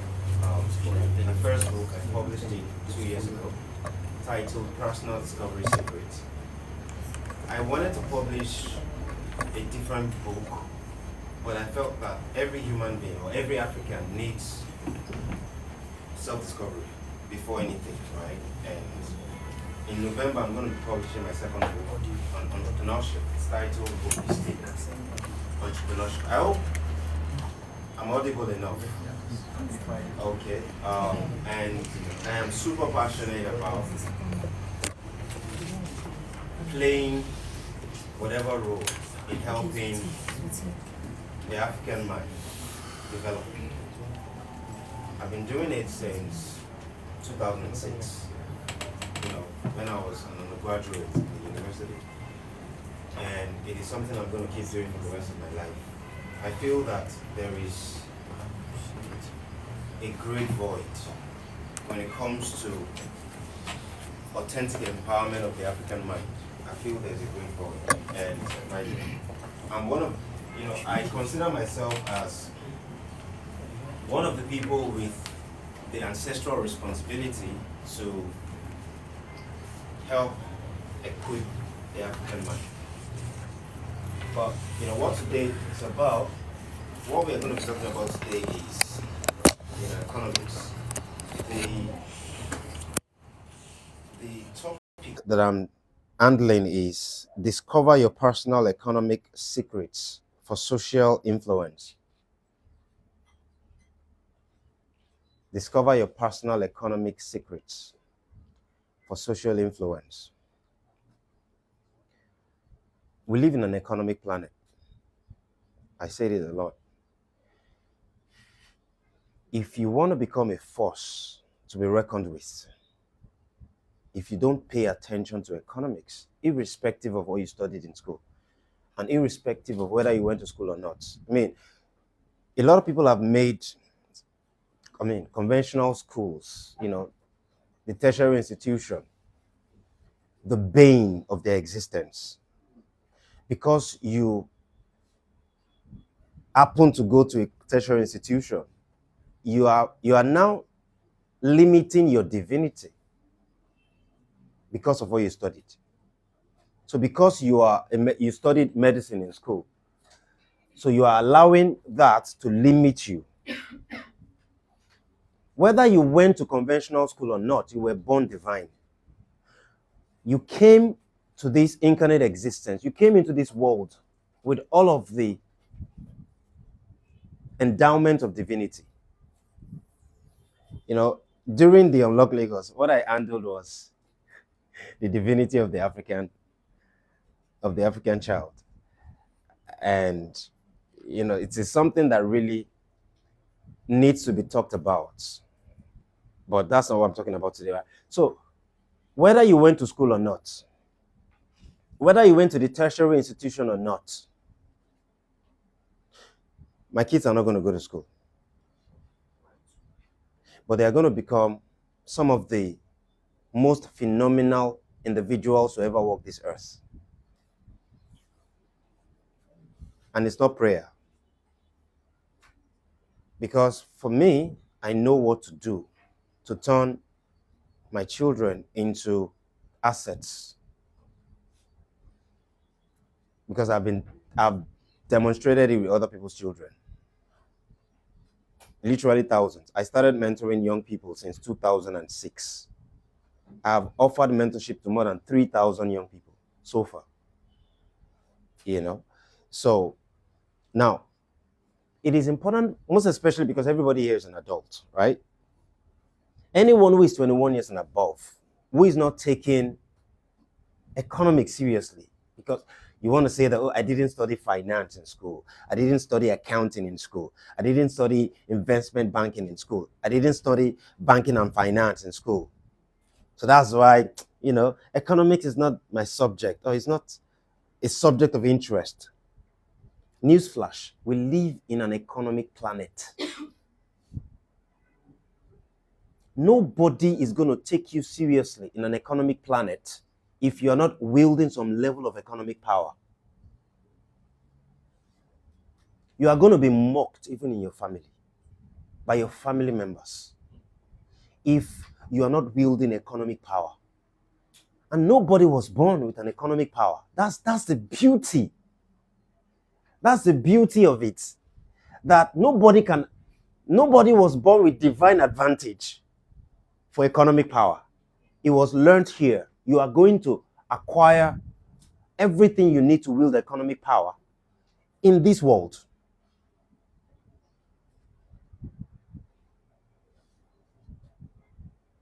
All the pastors in Africa, all the imams in Africa, they are puppets of the imperialist nations, puppets of the imperialist families, the Rockefellers of this world, the Rothschilds of this world, even the Bill Gates of this world, the Gates families of this world, the Clintons of this world. Because those families wield economic power. Finish. And you need to understand that every of human activities has some kind of economic connotation to it. Religion is economic religion.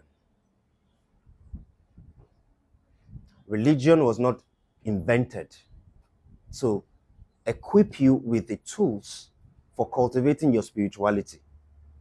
It wasn't. It was invented for economic colonization. Religion is economic. It's called economic religion. Academics is economic. It's called economic academics. The conventional school was not designed to educate, empower, and enlighten the African mind. That is why we have millions of graduates who cannot do nothing. Because they only went to school to learn to become dummies. They can't even solve their own personal problems because they have not been equipped. There are precise tools for problem solving at any level. You don't get it in school. So even academics, wanting to, because you know that somebody went to school. Somebody went to school.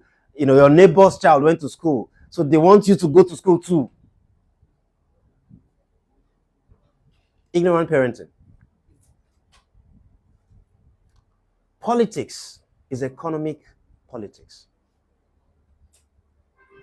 So any of the advocates of religion, they are all career religionists, career pastors, career imams, career clergies. It's a career for them. Same as the academia. A professor is not a professor because he's in love with education per se. A professor is not a professor because they want to empower the African mind. It is a personal career for them. It is for their own job security. It's not. That's why you find that even in our universities, they are not churning out people who can become problem solvers, people who can engage the African problem and actually come up with solutions. That's why you find professors with hunting students. Because it's a career, it's a personal ambition for them. Same as politics. Anyone who thinks that it is politicians that will transform any nation is dumb. They are career politicians. They will even audaciously say that there are no permanent friends, there are no permanent enemies, only permanent interests. People don't even know what that means. They are saying that it is my interest that matters, not the people.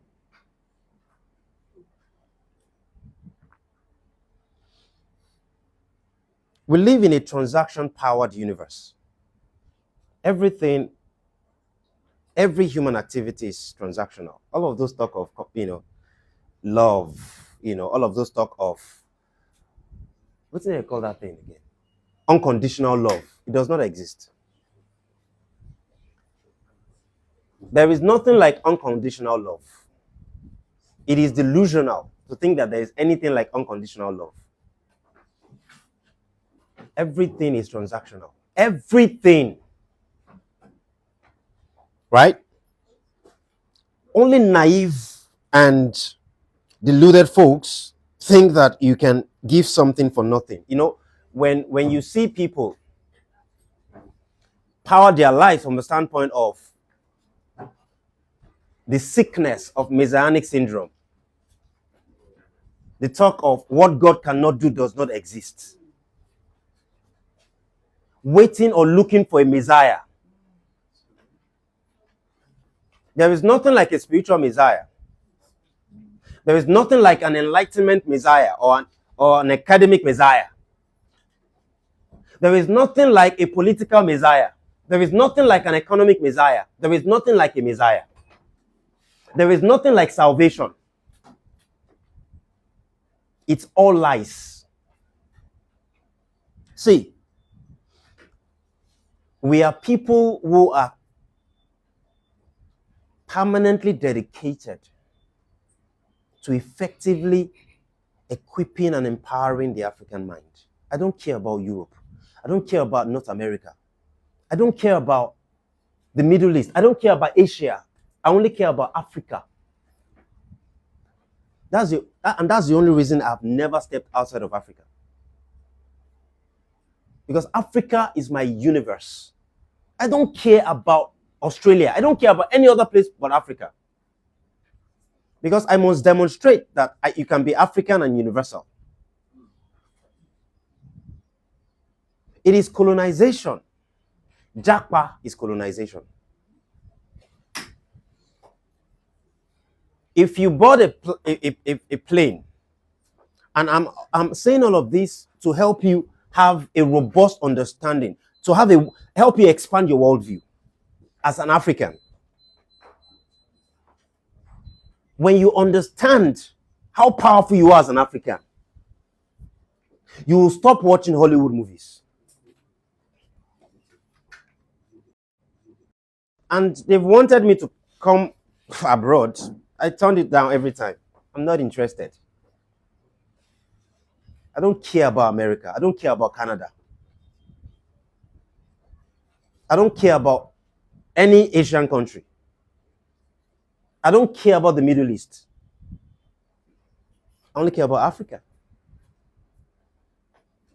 If Mother Nature was intelligent enough to have me be birthed in Africa, so Mother Nature is foolish. So I need to relocate.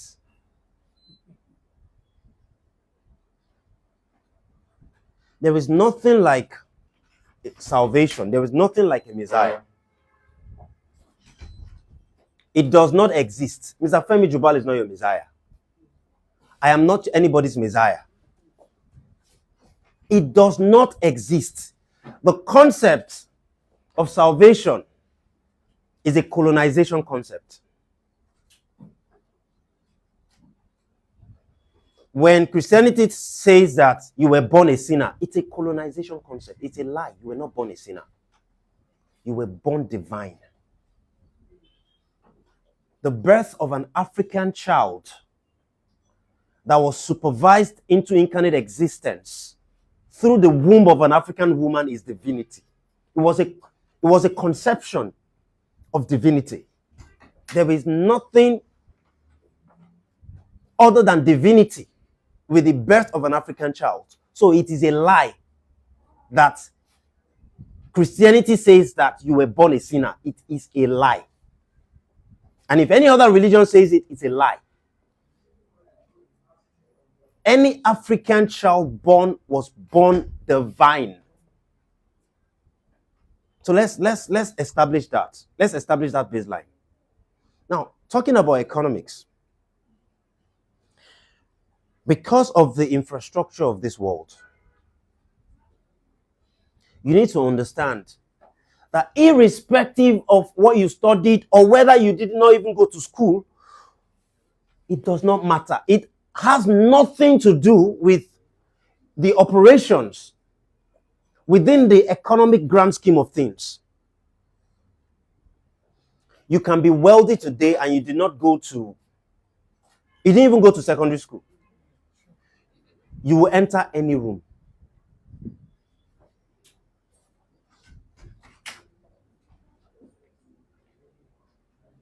We live in an economic planet.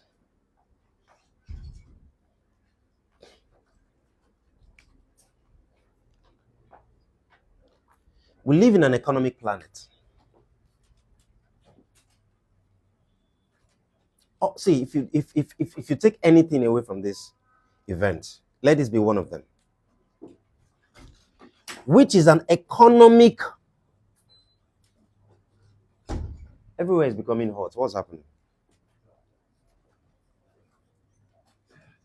War zone or warfare.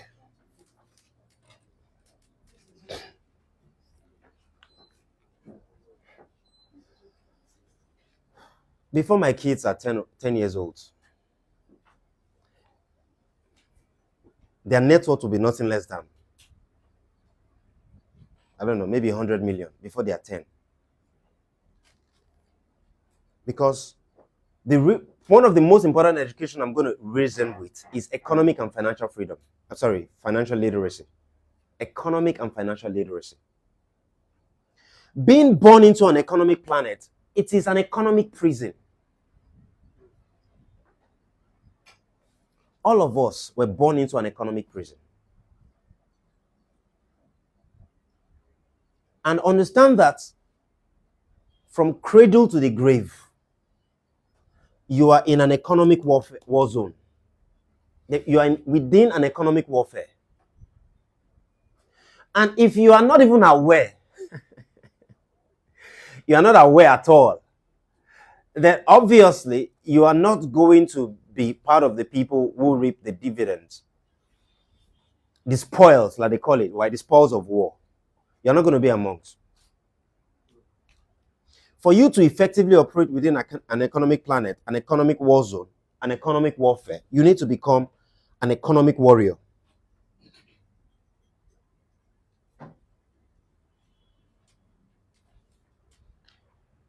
And if you're not an economic warrior, it's guaranteed that you're going to become an economic victim.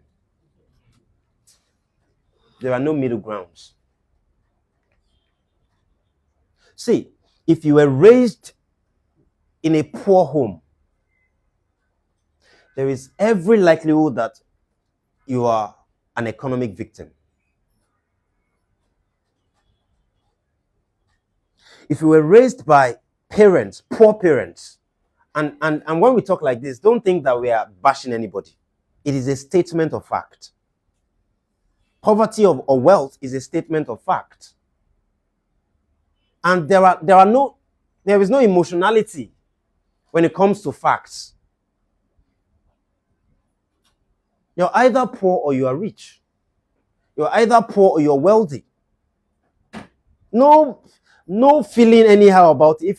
If you are feeling anyhow, it simply means you are poor. And if you are poor, then it is not final. It's not permanent. You can do something about it. Statistics has it that 85% of all multimillionaires are first-generation multimillionaires. First generation means their parents were not rich.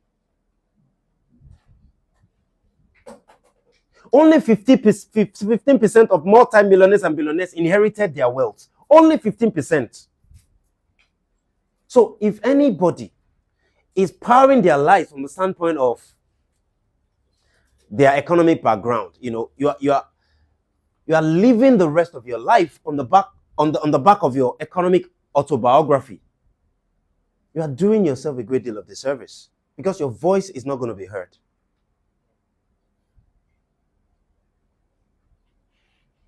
Don't let anybody make you feel like the subject of economics is too difficult for you to grasp.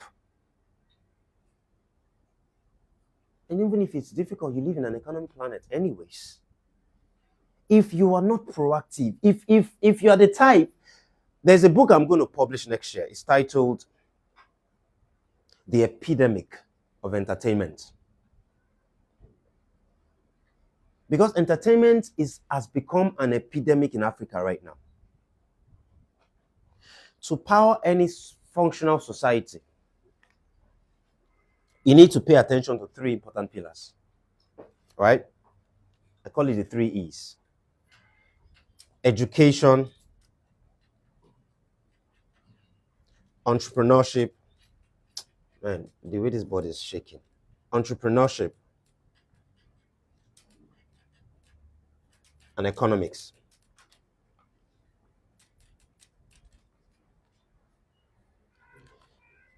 If you are ever going to become a force to be reckoned with in this life, you must pay attention to the 3. But what are people paying attention to?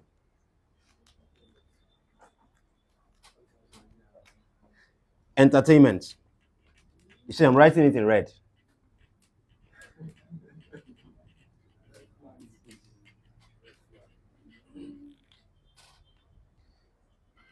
All you need to predict the future of any climb is look at what the young people are focused on. Who are the future? The young people are supposed to be the future. It's possible. The future can be mediocre.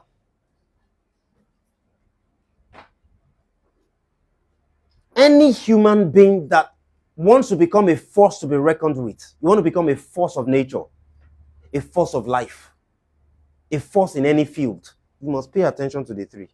There is no such thing as education is no longer in vogue. Education is not selling. Whether it is selling or not, it is universal. It is a universal instrument for the cultivation of the human mind. Education is. So the question is, do I want to cultivate my mind? Should the cultivation of my mind be premised upon whether education is selling or not, or whether education is in vogue or not? I don't respect any entertainer. The only entertainers I respect are the entertainers that vibe education of some sort or entrepreneurship. I don't care if they have 42 million followers. As far as I'm concerned, they are still nothing. Because they can't proactively influence positive transformation. All they are energy vampires, destiny vampires, life vampires, economic vampires, attention vampires. That's all they are. Who is your favorite celebrity? Can anybody tell me their favorite celebrity?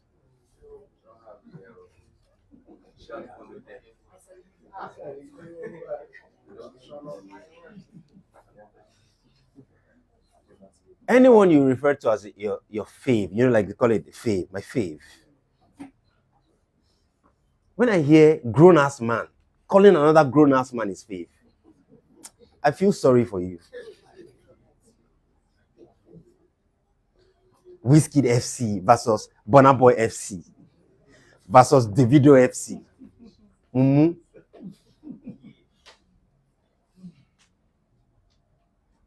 It is your responsibility. See, it is expressly the moment you're 21 years and above. See, truth be told, one of the major disasters of Africa is ignorant parenting. Ignorant parenting. Audaciously ignorant parenting. How did they become parents? I like you, I like you. I don't finish university now. Okay, I don't get good job. Oh, we can get married now. They know nothing about parenting. Do you know that you are supposed to volunteer? You are supposed to put yourself under the mentorship of a great parent before you become a parent. As a man, you are supposed to put yourself under the tutelage of an established man, of an established father before you become a father. Manhood is initiation. Womanhood is initiation. Fatherhood is initiation. Motherhood is initiation. But who is initiating our boys onto manhood? Who is initiating our girls onto manhood? Our girls into womanhood. Who is initiating our men into fatherhood? Who is initiating our women into womanhood, into motherhood? I know that generally, statistics has it that 86% of all Africans are religious. They are either Christians or Muslims. And that's the reason why Africa is still playing catch up with other continents of the earth. The singular reason, religion, alien religion, imported religion. The only reason why Africa is not leading the world in 2024 is because of religion.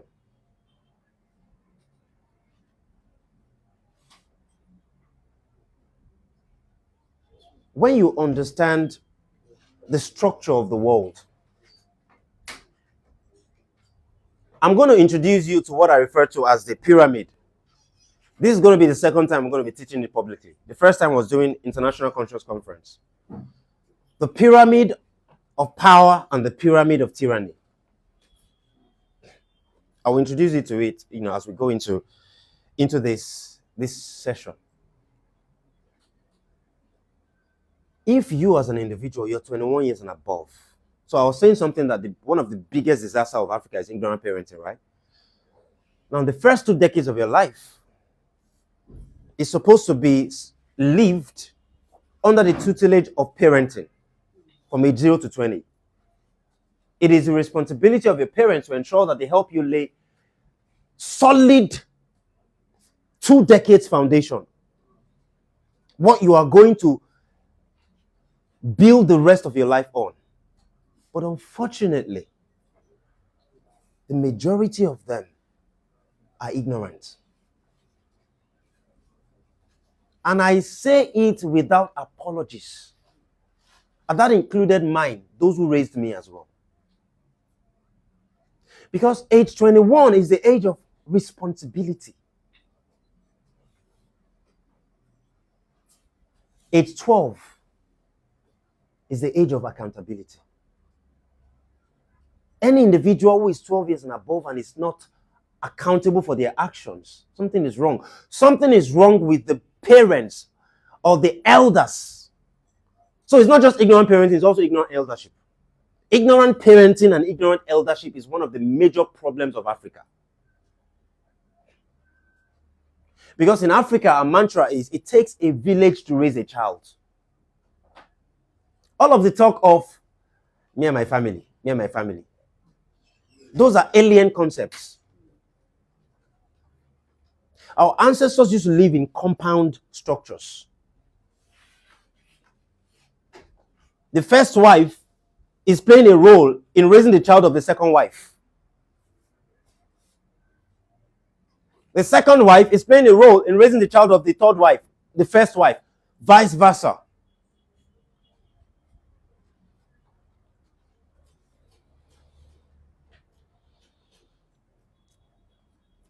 So it's pretty important that you understand that these pillars are very, very important.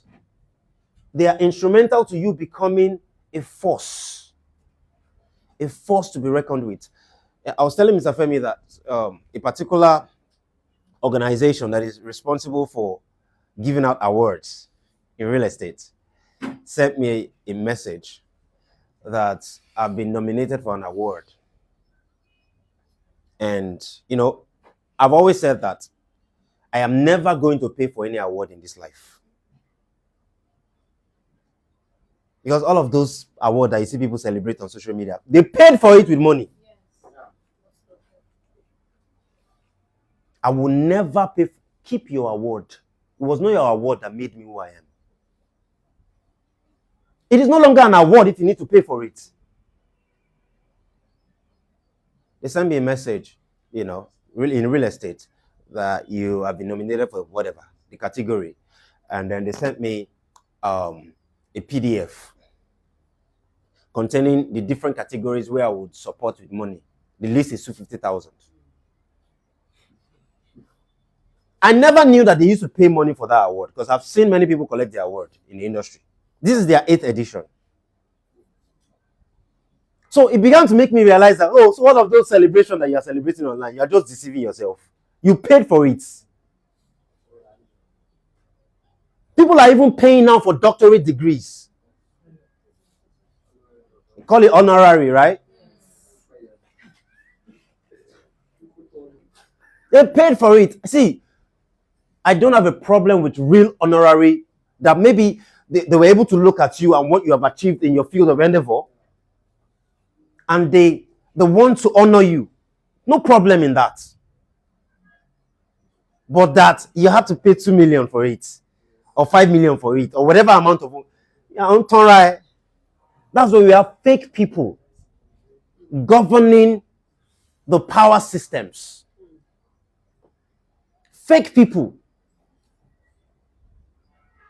If you don't pay attention to these pillars, see, before I can deal with anybody at intimate levels, I would look at this. What premium do you place on education?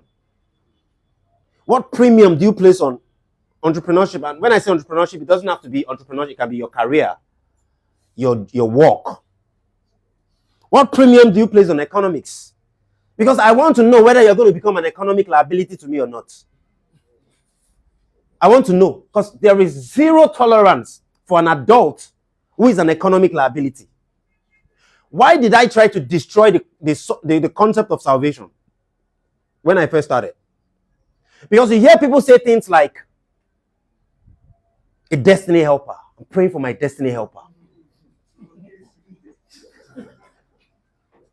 Praying for destiny helper. What does it even mean? Okay. So when you meet that person, what will happen?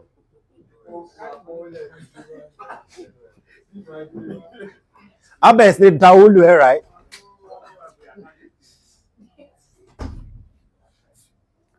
It's important that we understand the structure of power. What all of this is supposed to do for you is to eventually help you turn you into an economic entity. You are either an economic entity or an economic non-entity. An economic entity is an asset, an economic asset. An economic non-entity is an economic liability. There are two kinds of people in this world per time: assets and liabilities. If you're not paying attention to your economic reality, you are doing, see, nobody can cancel me. Nobody. They're not rich. Nobody. I've been contemplating these things that is now commensurate to contemplating power for about 2 decades. I started my personal discovery journey since 2004, and I've been on it. 2 decades. Nobody can cancel me. No politician in Nigeria or Africa can cancel me. They're not rich. I even have what they don't have. That audacity of ensuring that you are not a puppet of the matrix. It is powered by education, entrepreneurship, and economics. But when you are still powering your life from the standpoint of you are looking for a destiny helper, then that person automatically becomes your ruler. They can mess you up at will. Anyone who is paying attention to education. See, when people ask me, what do you do for leisure? I tell them I work. I don't watch football. I don't listen to music. I'm too busy trying to create or contribute to creating a powerful reality for West Africa.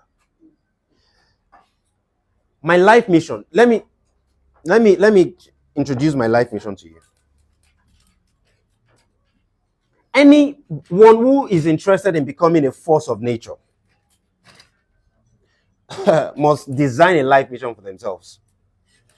Otherwise, it's guaranteed that you are going to be a puppet.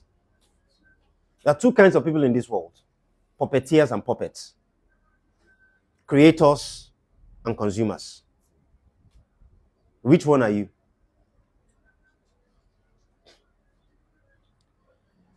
The reason why numerology or esotericism is so powerful, I tell people that economics is spiritual.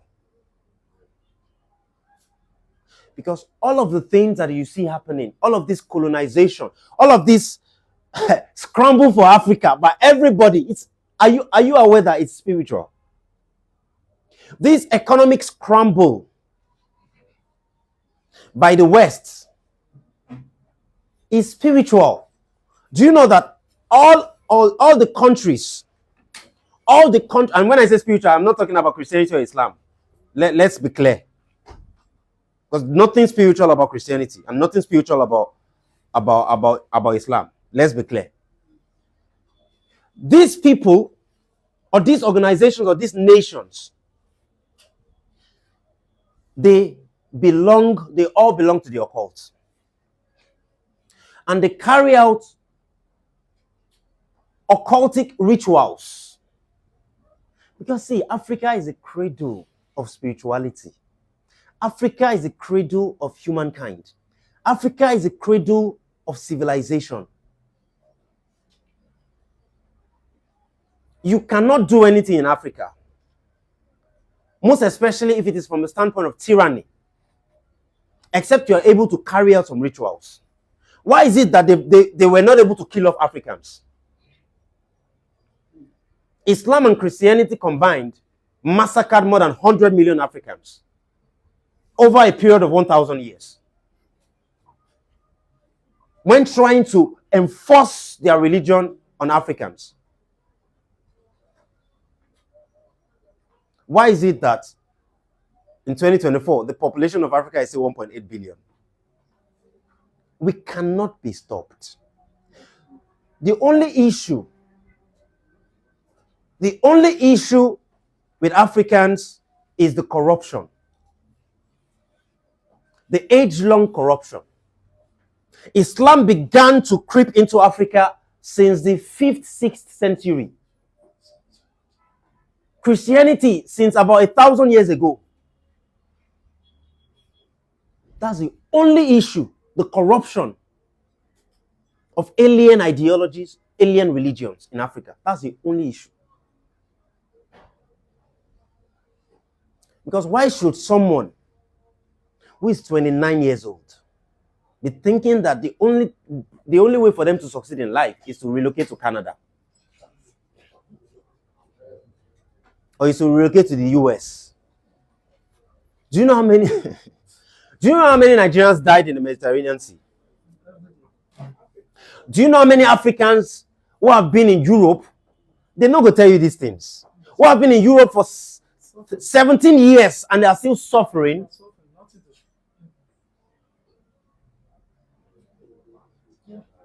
Mr. Femi talked about the personal year number of Nigeria. Nigerians who are in any country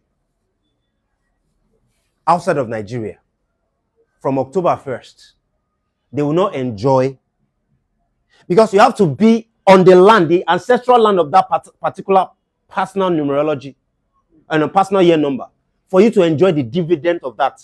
Abi, Mr. Femi, Nigerians abroad will not enjoy that dividends unless they connect somehow.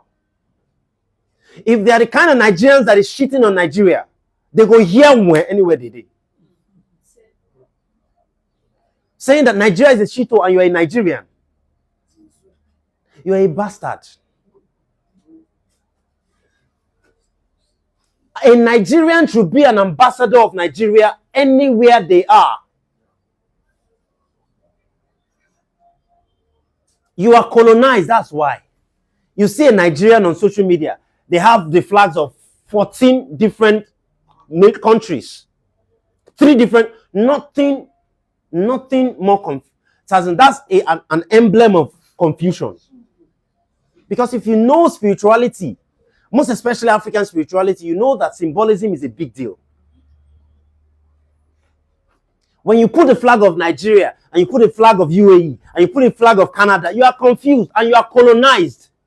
It means that you are colonized. You have been colonized. That's what it means.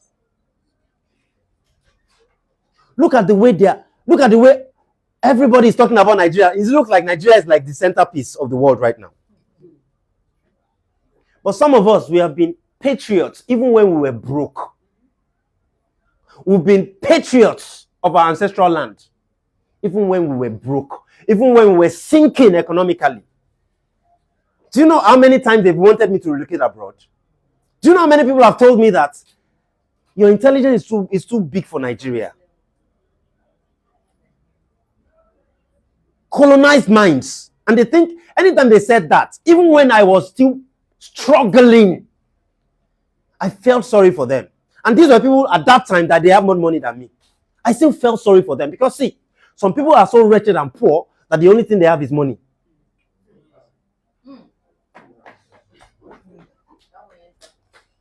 When you understand the structure of this world, the structure of the matrix, you would begin to understand that there are only puppeteers and puppets in this world. All the politicians in Africa are puppets, including Tinubu.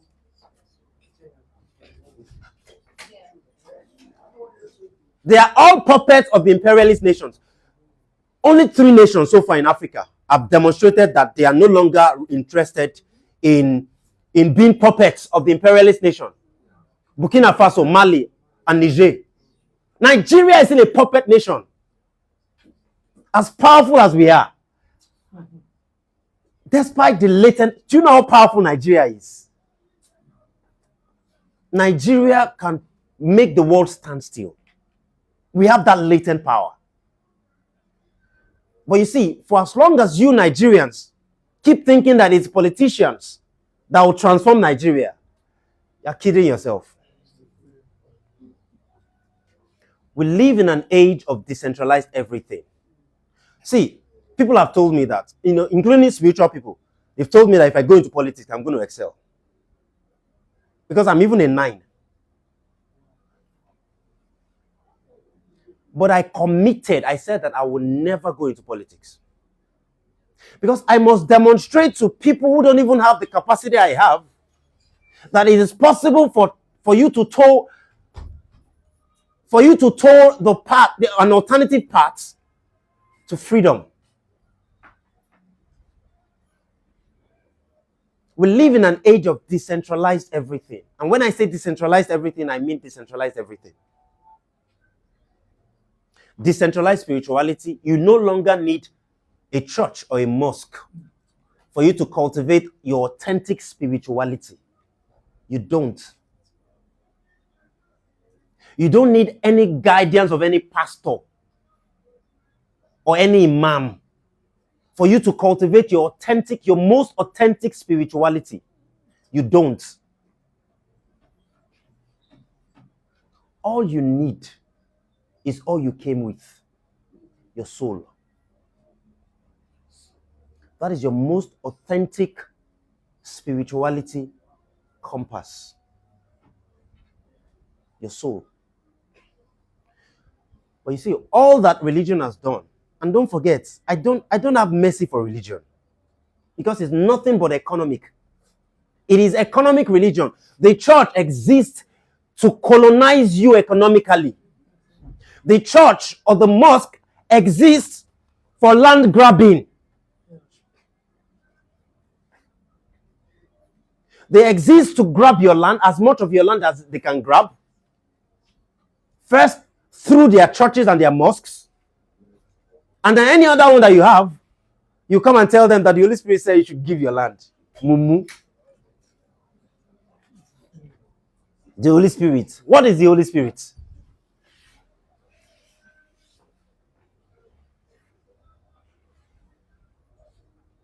It is economics. Everything is economic. Everything. Begin to understand that from sun up to sundown every single day, you are in an economic warfare. Both internally and externally. Both locally and globally. If you are not proactive about cultivating yourself into becoming an economic warrior, you are going to become an economic victim. 90% of all problems of marriages is economically related.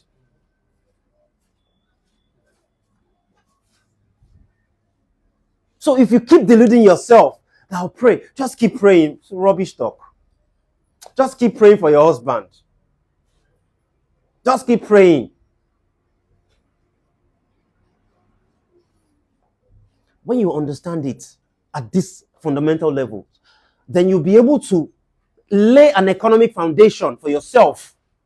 It is your job as you don't have any business having a girlfriend or a boyfriend if you don't have any kind of economic foundation. Because you're only going to be a liability to that person. An economic liability to that person. You know, the religious circle will tell you that 1 + 1 is equal to 1, right? One shall join one and become one. One shall join the other and become one.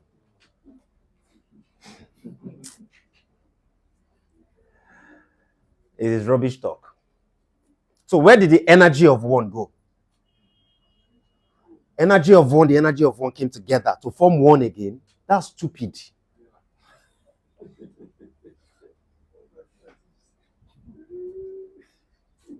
See, the major problem with us in Africa is that we have been indoctrinated to become dummies. So we don't think critically. We don't think critically. Religion has dumbed you down. Conventional schooling has dumbed you down. Ignorant parenting has dumbed you down. Mainstream media has dumbed you down. So you're not thinking. You're not a critical thinker. See, if you know what esotericism is, esotericism is power. There is no other power anywhere. The only way to cultivate your authentic spirituality is through esotericism. The only way to cultivate power is through esotericism. Not through some fake-ass Bible or Quran. The books that were put together by those who wanted to come colonize a people. Do you know that religion is not an African word?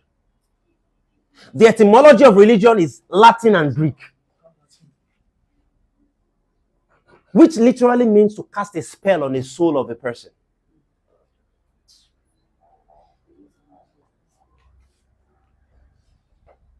I dare anybody to try and cancel me.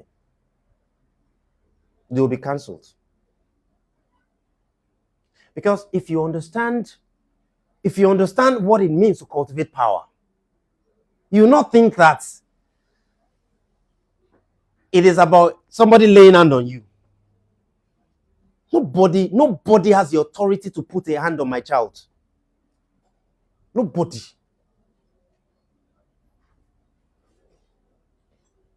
No pastor.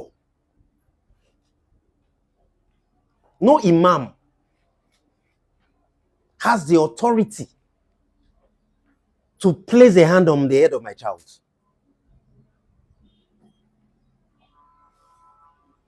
Because I am not an ignoramus. Anyone who is 21 years and above, the onus is on you to be proactive about building an economic reality. Anyone who wields economic power is more powerful than people who even wield spiritual power. Are you aware? Let Bill Gates come to Nigeria and call for the meeting with all the imams in Nigeria and all the pastors in Nigeria. They will show up. And they will show up promptly. They won't come late. Don't let anybody delude you. You start from where you are. The reason you are afraid of anybody or anything, I'm not afraid of nothing. I don't have fear for nothing. I don't have fear for God, most especially the gods of the Christians and the gods of the Muslims. I don't have fear of death. I don't have fear of any politician. I don't do fear. Fear is useless. Fear is for cowards. When I was coming from Lagos to Ibadan yesterday, I did not pray. I don't even pray. I stopped praying since beginning of 2019. Because prayer is a conditioning for beggars.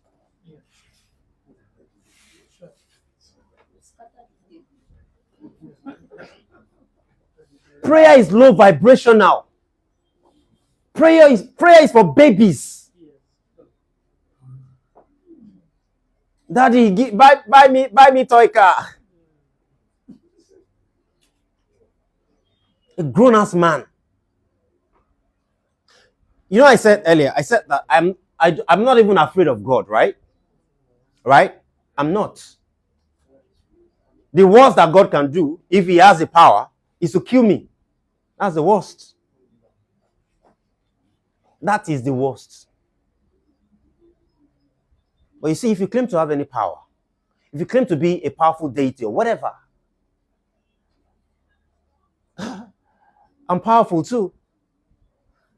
Then can we partner? I only partner with gods. I'm not afraid of gods or God.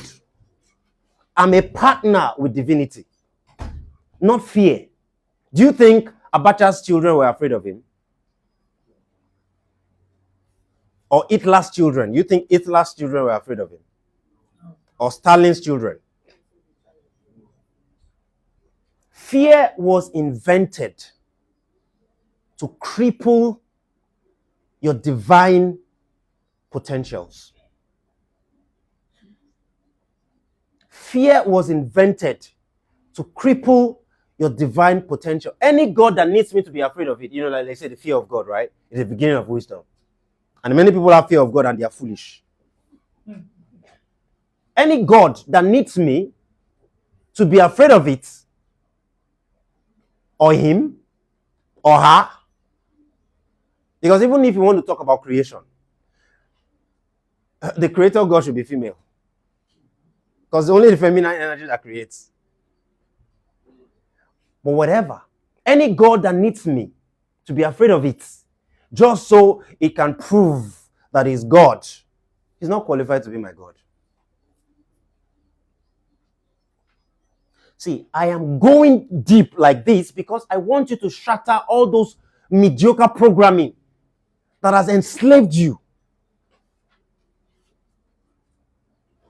And then if I'm doing this, it means that you are now going to become responsible for your destiny. Because if I'm shattering your God now, who are you going to pray to again? So you begin to pray, you begin to see yourself as capable. That is what we need in Africa. See, the other continent of this world, the people of the other continent of this world, they know these things. Are you aware that it is the IFA binary system that was used to create Google? Yes. That was used to create TikTok, Facebook, the internet? But there are Yoruba men and women here who have demonized IFA. It's still suffering.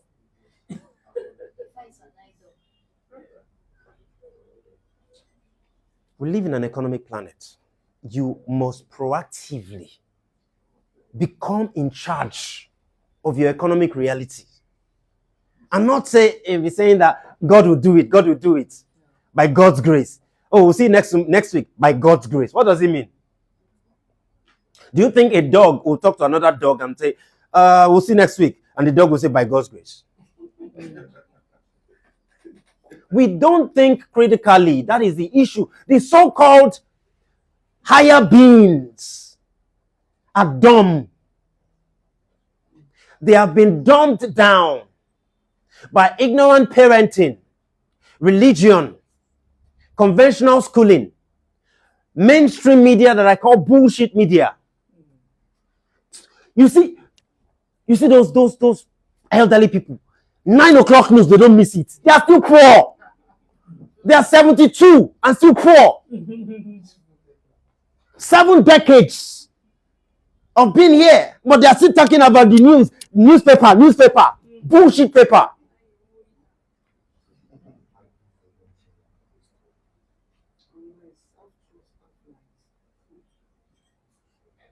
When you understand that everything is economics, it will make, see, we live in a transaction-powered world. We live in a transaction-powered universe. Don't allow yourself be a puppet of the matrix. Don't allow yourself be a pawn in their chess game. Don't. It is a waste of divinity. When you are a puppet of any human being,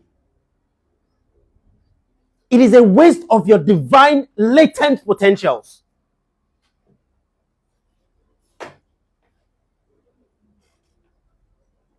See, what we are doing, most people don't have the audacity to do it. And it's because we spent years grooming our foundation first. Everywhere I get to, people will say, where have you been? How come I'm just getting to know about you for the first time? No, I was busy setting up a solid foundation, unshakable foundation. The foundation that can withstand any storm. I've experienced things in this life. Hardship upon hardship. I still did not think of Japan. I have an in-law who has a 2-story building in London, who has wanted me to relocate. My sister's husband wanted me to relocate to London since. As in, they're just surprised that, what's the matter with you? They tie your placenta to Nigeria. And I'll tell them, yes. Yes, now. They tie my placenta to Nigeria. You don't know before. If all of the best minds relocate, who is going to build Africa?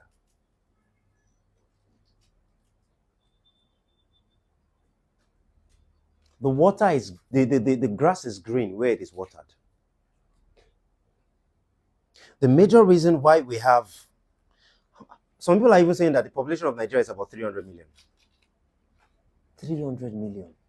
And we are not ruling the world. The most populous black nation on the planet. Ha!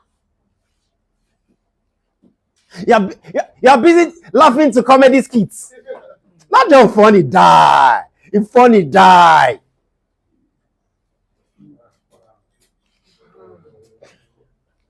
Go. Abi? You don't understand that they are using you as an economic pawn in their chess game. I don't care their names. If all you represent is entertainment, you don't have my respect.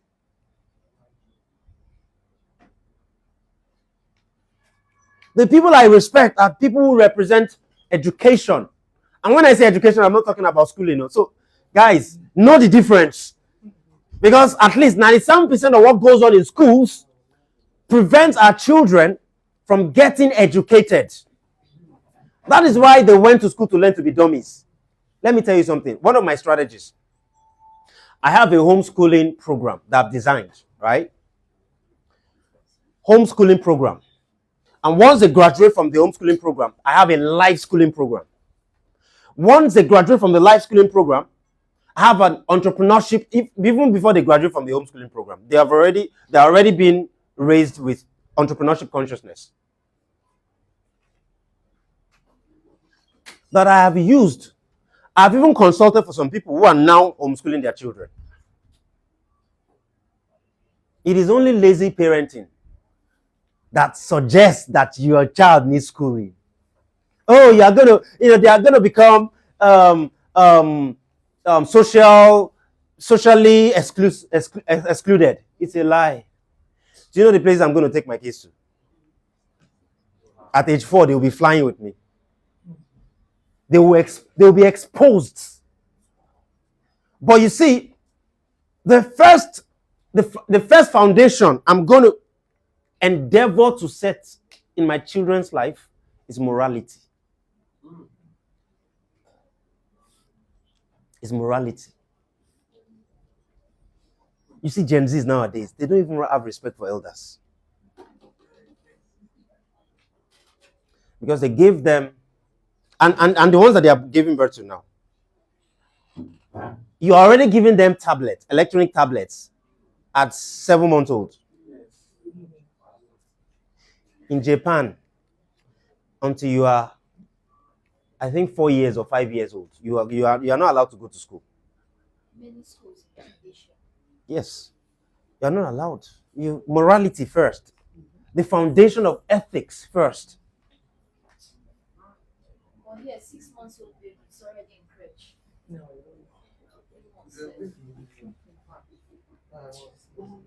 See, don't live here and go back to the status quo. Most especially if the status quo is mediocrity. When I meet people, I ask them, grown-ups, what do you know that was not taught to you by your parents? That was not taught to you by religion? That was not taught to you by conventional schooling? That was not taught to you by mainstream media? Because virtually what most people know is what either of these things taught them. And what you know outside of the the polygon, the quadrilateral of disinformation, that's what I call it. The quadrilateral of disinformation, ignorant parenting, religion, mainstream media, conventional schooling. The only thing they exist for is to dumb you down. That's why you can be talking about depression. Currently, 5% of the world is depressed. Global statistics. 5% of the entire world is depressed. Guess what? 27% of all Americans are depressed. The America that you're looking up to.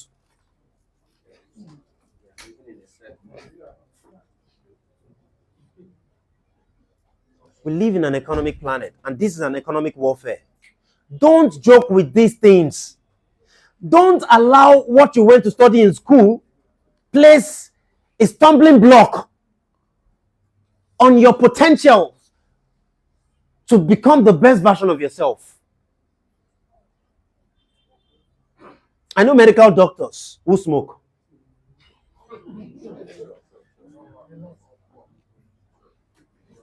I know medical doctors who have been diagnosed. It's not because you're a medical doctor.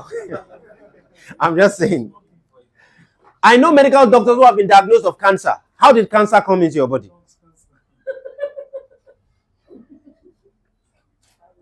I've educated many people in the medical field.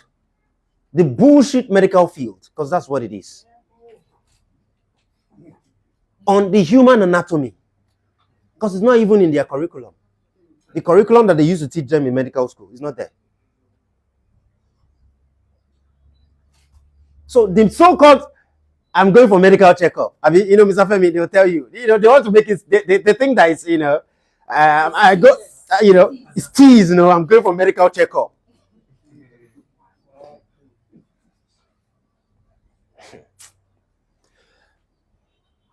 Our aim is to help you stand on your own 2 feet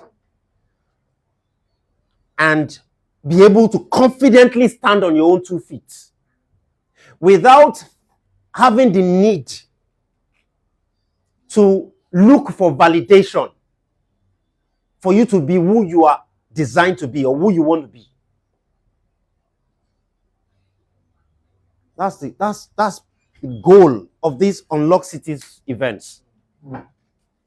To help you understand that you truly can become independent. Now, let me quickly talk about the concept of independence. We all started our journey from our mother's womb, right? Dependent on our mothers. All of us were dependent on our mothers whilst we were in our womb. And after she gave birth to us, we were still dependent on her, right? Started breastfeeding and all of that. But that's dependency. That's the dependent stage, right? The fundamental job of parenting is to take you from dependency to independency.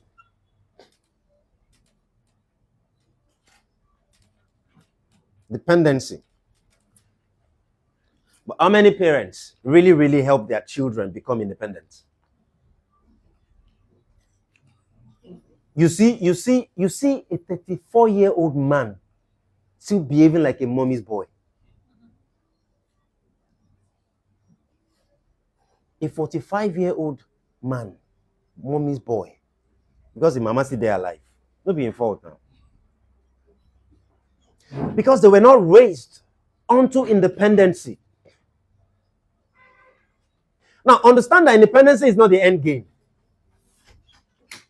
That's why a lot of people get it wrong. They think independence is the end game. It is not. Interdependency is the end game. The interdependency.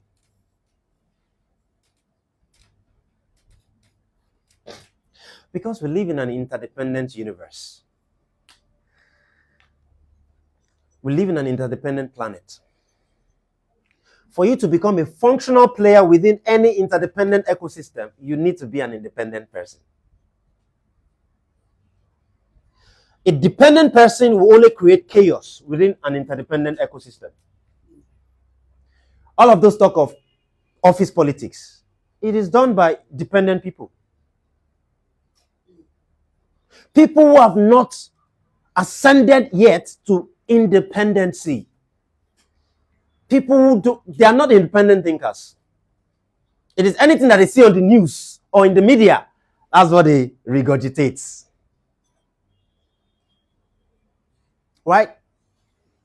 Parenting was supposed to help their children transition to independency. I would have said parenting and schooling, but we know that schooling is nothing. It's nothing. So the primary responsibility, because say your kid, your child should become independent before they clock 20. Parenting is first 2 decades of a child's life. You give your child parenting from age 0 to 20. Any other parenting you're doing after 20 is damage control. It's not going to work. So before you get married, you should have this fundamental understanding.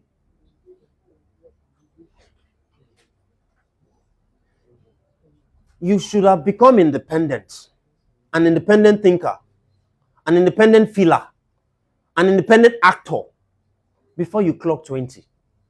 Because age 21 is the age of responsibility. And for you to become an effective player with it, see, what are interdependent ecosystems? Family is one, marriage is one,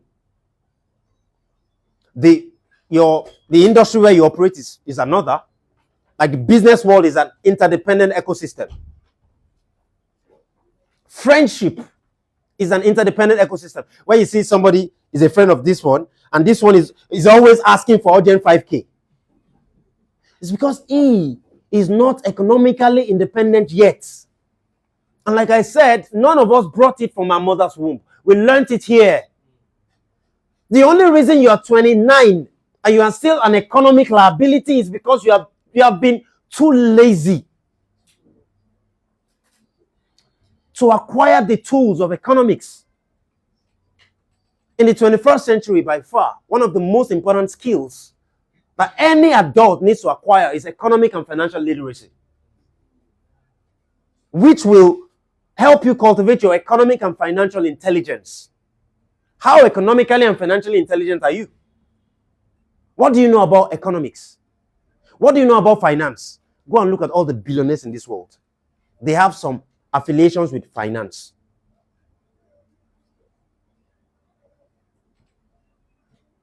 Don't be a puppet of the matrix.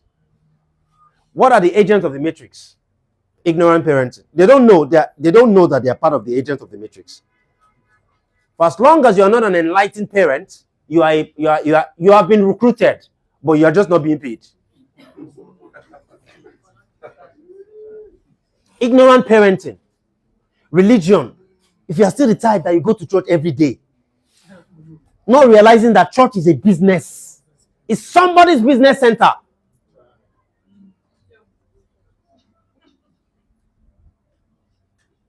And they want to organize something every day. To keep you colonized. See, I don't have mercy for religion because I know I've understudied religion. I've so understudied religion to the point where I am so mad at my elders for allowing religion to get me.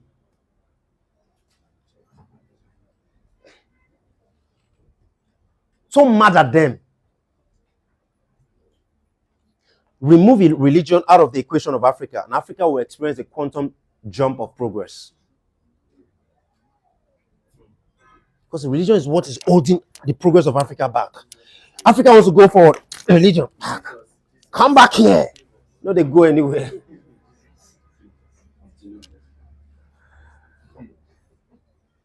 Religion is a more damaging institution than politics.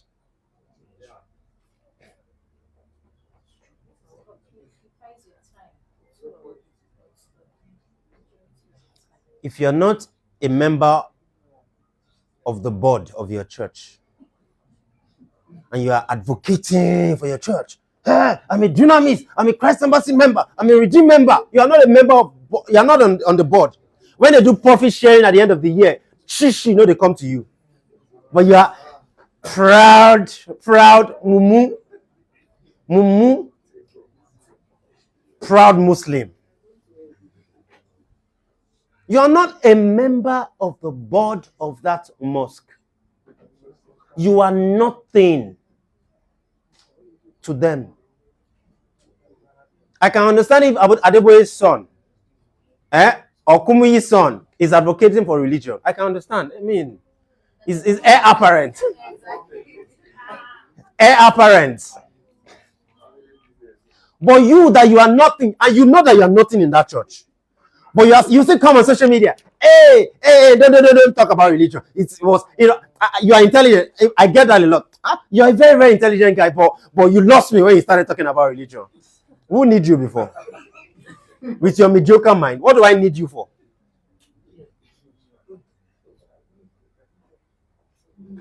When you understand that at fundamental levels, this is an economic planet, and you stop allowing people turn you into an economic liability, an economic pawn, you will wake up. Which one is anointed pastor? Which anointed pastor?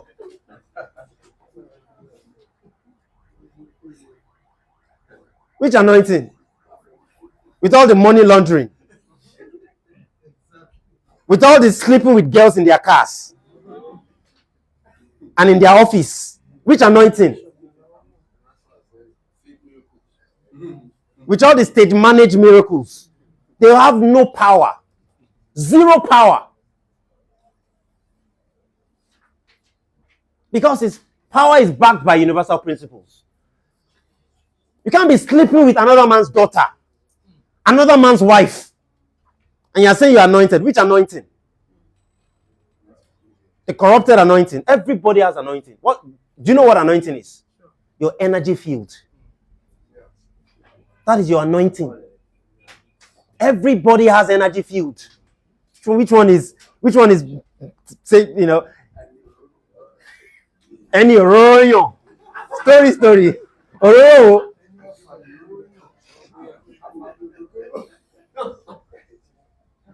Guys, wake up. You are in an economic prison, and you need to come up with a prison break strategy.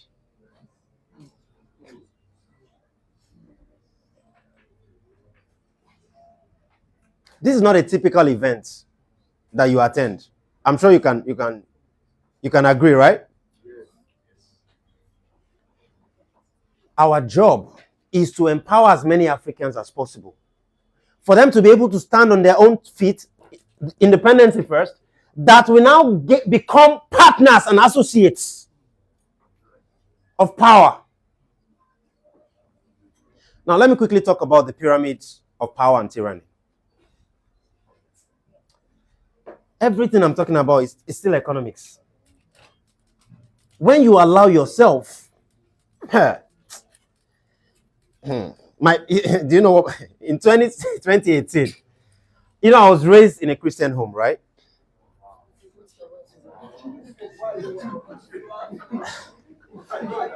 I was raised in Anglican. From Anglican, whilst we were in Anglican, we were always going to Redeem Camp, Holy Ghost night, every first Friday of the month. We were always going there for like 11 years, 12 years. Then when I relocated from Shagamu, because I grew up in Shagamu, the first 19 years of my life. When I relocated from Shagamu to Lagos, I relocated to my sister's house. They were Jehovah's Witness. So I was attending Jehovah's Witness for 1 year.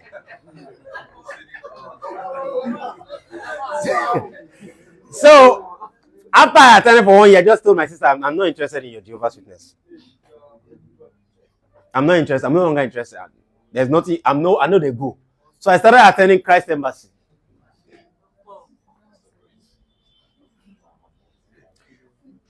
See, I started following Pastor Chris Oyakilome from year 2000, age 15. I followed that dude for 18 years because I was stupid. And because I didn't have enlightened parenting or enlightened eldership to guide me. Because who are the elders? Anglicans. What can they tell me? What can they tell me?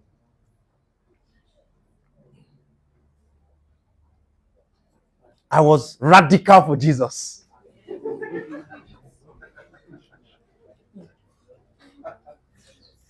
You know, I led more than 3,000 people to Christ.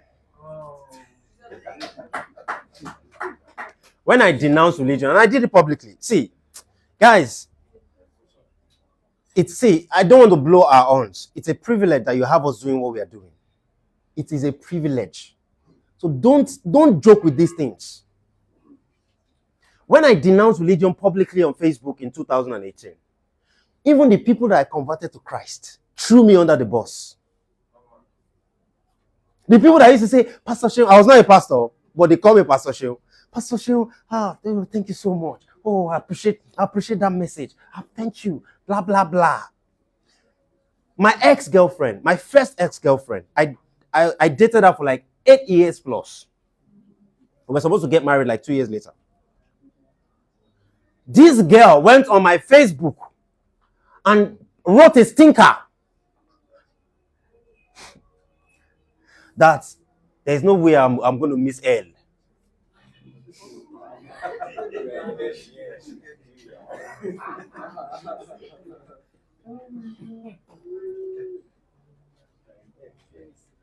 What is hell?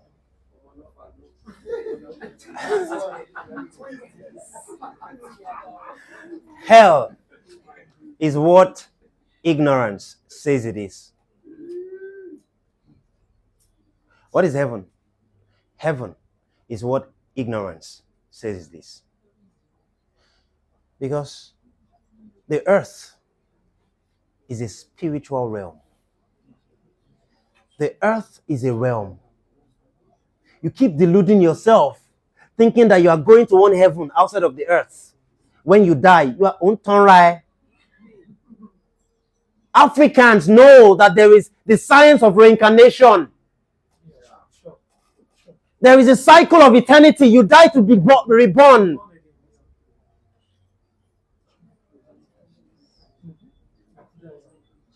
What is a demon or a devil? A human being vibrating at his or her lowest. What is an angel? A human being vibrating at high level frequency. That's why you say, oh, that man is an angel. That lady is an angel. That's all.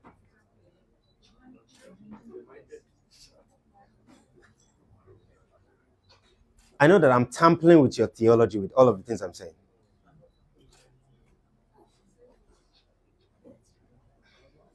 When you understand for real the structures that powers this world, you will never, ever again be a puppet of anybody or any system. Listen, see, we'll see a lot on social media. We talk about the age of Aquarius, right? We are now in the age of Aquarius. I'm sure you've heard that before, right? And you hear people talk about, spiritual awakening, even though it's fake spiritual awakening.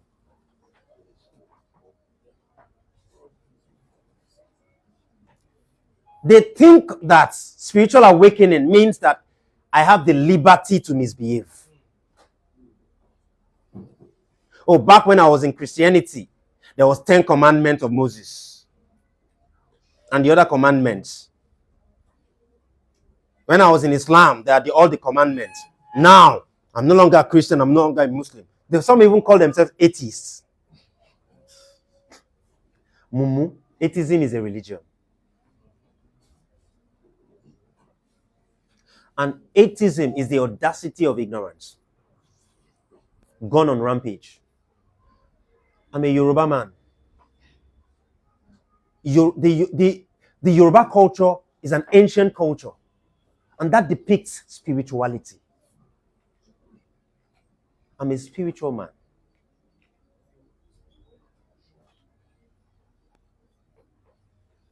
when you understand how to balance these things, see, your life, you can experience a quantum jump in your life. The only weights of your soul are the corruptions that you have been indoctrinated by. That's the only dead weight. The corruption from conventional schools. Because nothing happens in school that empowers you. Nothing. Nothing. All of those people saying school is not a scam, they are deluded. School is a big scam. You go to from kindergarten to primary 6. How many years? Maybe 10 years. Then you do nothing with the knowledge. If it is useful. Then from there, secondary school, an additional 5 or 6 years. 15, 16 years. Do nothing with the knowledge. God, I'm seeking admission. 4, 5 more years. 20, 21 years. Do nothing with it. Because you come out and you're still looking for a job. What a stupid life. Okay, masters is next. So you collect the first master, you go for the second masters. Then PhD is next. Mumu people. Do you know what PhD means? Permanent head damage. Because you will never be a critical thinker when you are a PhD. Sorry, I hope you are not a PhD. It's an alternative medicine person. As in, it is so terrible. See, own your life. All those talk of give your heart to Christ, give your soul to Christ. For waiting. Give your soul to nobody. Because they be thieves. They are thieves. See, those are the dead weights that keeps you from even evolving, let alone flying. I've said it several times, and everywhere I go to, I usually say it. Nobody, they don't born anybody well to cancel me. As they are trying it like this, they might just die.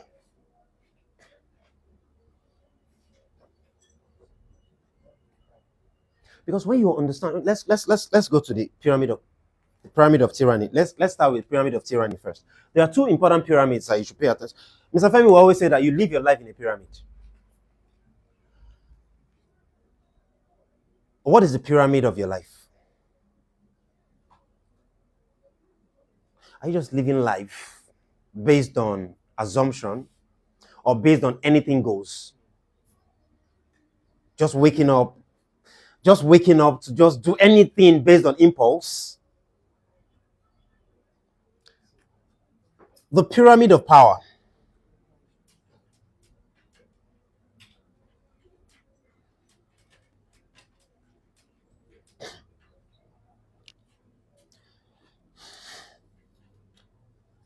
The pyramid of power is an inverted pyramid.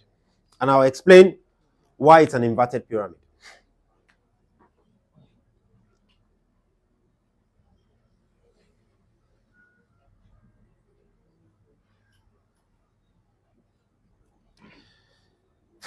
And there's also the pyramid of tyranny. Let me use red. Because all the tyrants in this world, we go do them shaggy.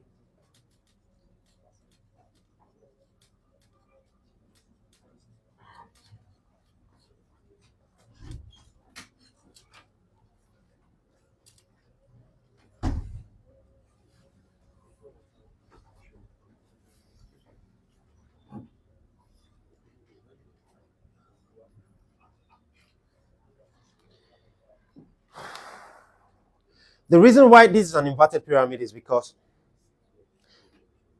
unlike the pyramid of tyranny, those who wield the most influence they are lonely at the top. It's just them. The pyramid scheme upwards. But for power, you can't wield power alone.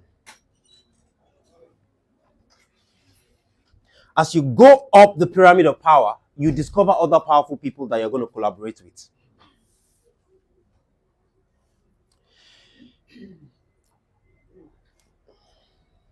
1 second.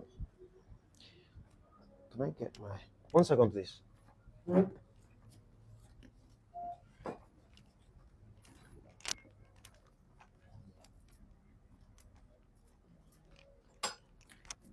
Madam, how many minutes do I have left?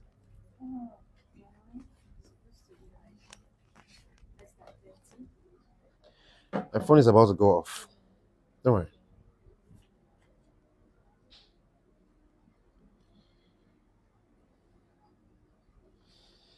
See, we're not here selling any religion to anybody.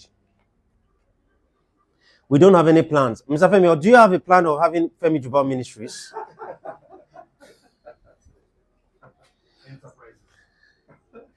We don't have any plan to, recruit anybody into any ministry. All we're interested in is to get as many people to become conscious enough to be able to collaborate at power levels, to be able to understand power, and to have the discipline to wield it responsibly. Now, the 5 stages of these different pyramids. 1 second. For tyranny, let me start with tyranny first. At the bottom of tyranny is poverty, ignorance and poverty.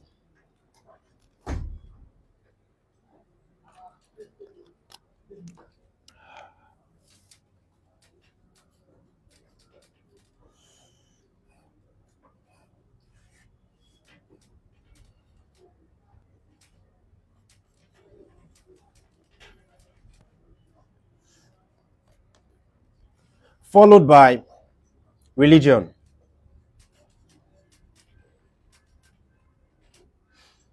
Followed by conventional schooling.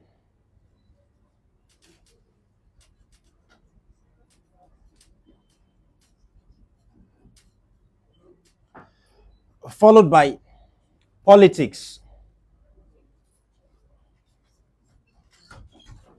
and mainstream media. And then followed by, sorry, let me hold it. Followed by imperialist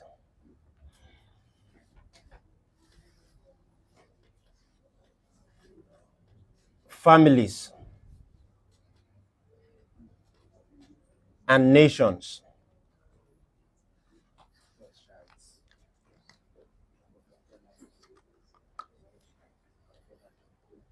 When you understand that there is a reality of tyranny that is powered by structure, you will know why it is foolish for you to be expecting politicians to transform any place, to transform Africa or to transform Nigeria.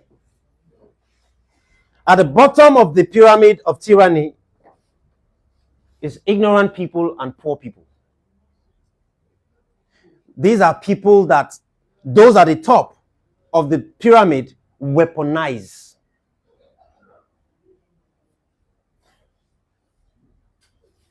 Followed by religion. Religion contributes to the weaponization of those. See, the biggest losers all the time are the people here.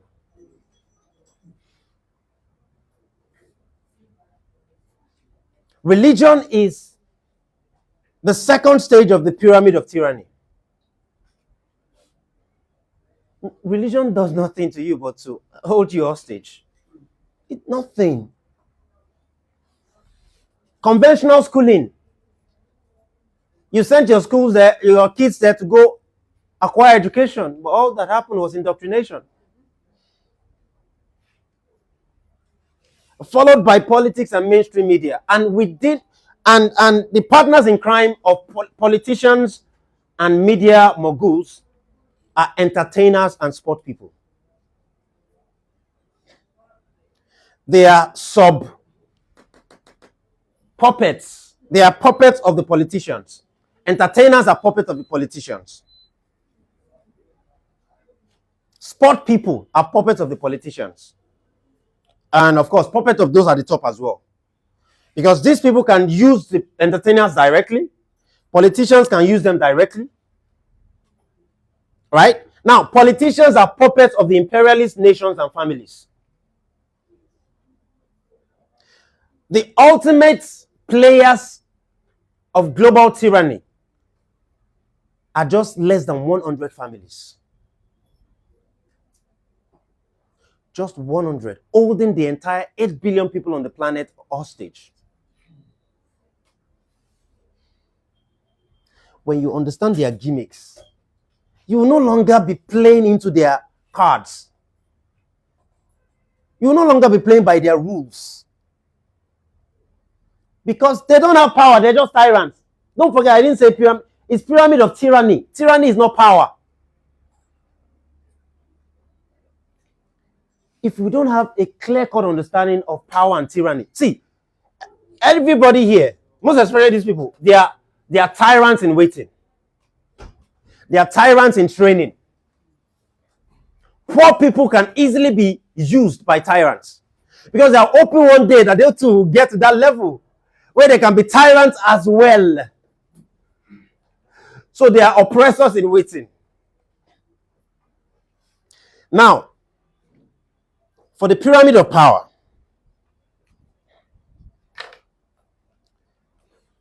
at the bottom is morality.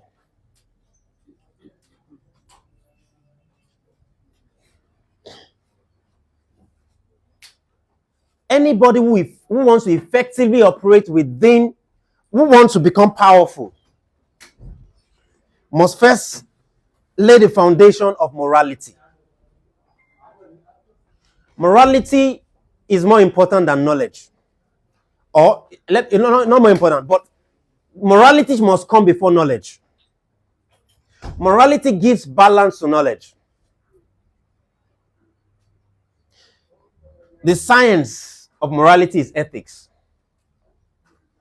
Right? The second stage of the pyramid of power is inherited legacy.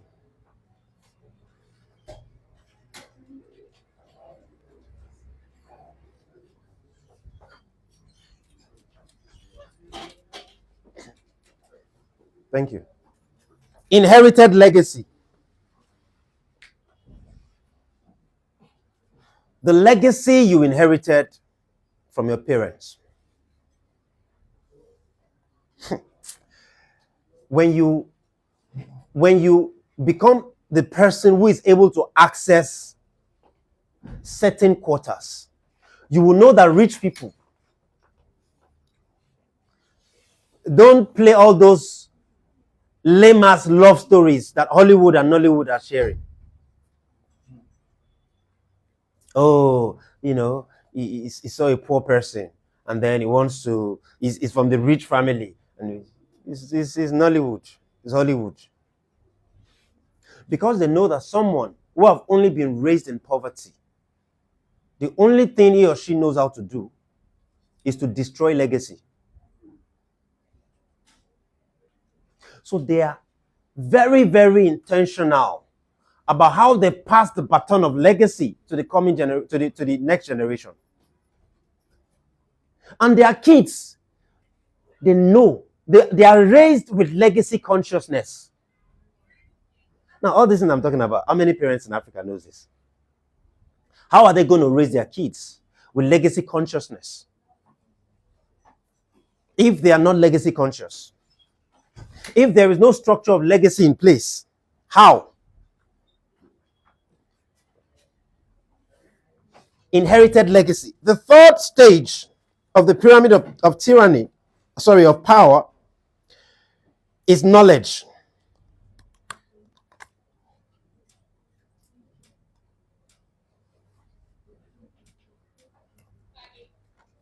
You can see that inherited legacy comes before knowledge. That's why they tell you that it's not about what you know, it's about who you know. Knowledge is important. Don't get me wrong. I place a high premium on knowledge. But enter street, go and see knowledgeable broke asses.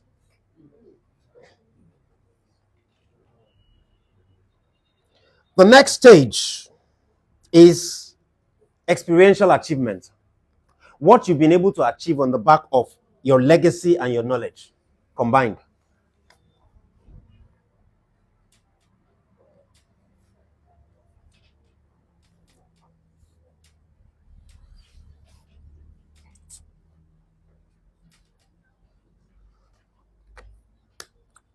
Now, see, only individuals who have gotten to this stage, this fourth stage, that can have the capacity to call the bluff of any of people here.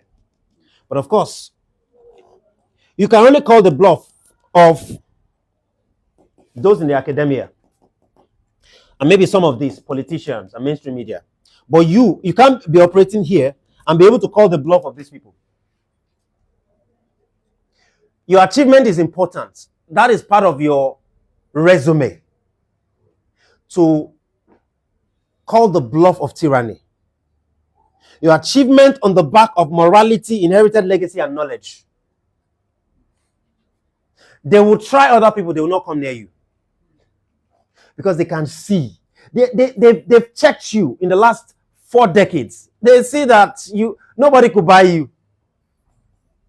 You could not even fall for the gimmicks of travel abroad for greener pastures. Now it's like, maybe I'm trying to use my personal story, right? But whatever the peculiar story is, they know, they have done their background check. Now, the final stage of the pyramid of power is what I call power networking.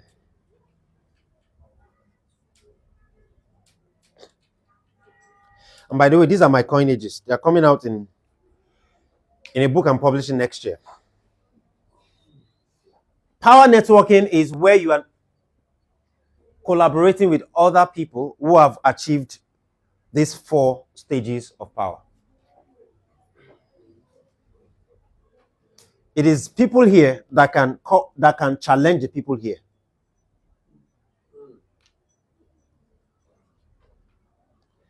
What Burkina Faso, Niger, and Mali are doing is power networking. That's why they can kick France out of their country, the imperialist nation. When you understand that you're either operating within the pyramid of tyranny or the pyramid of power. And if you're operating within the pyramid of tyranny, some of us who operate within the pyramid of power, we will never respect you. It doesn't matter how much money you have. Because we know that money is not transdimensional. Money only exists in 3-dimensional reality. People who operate at the power networking level, they are able to tap into other dimensions. They know that money is only a commodity of the 3-dimensional reality. So that's why some people can be so wretched and poor that the only thing they have is money. That's why they cannot do nothing about cancer. They can't do nothing about even common backache.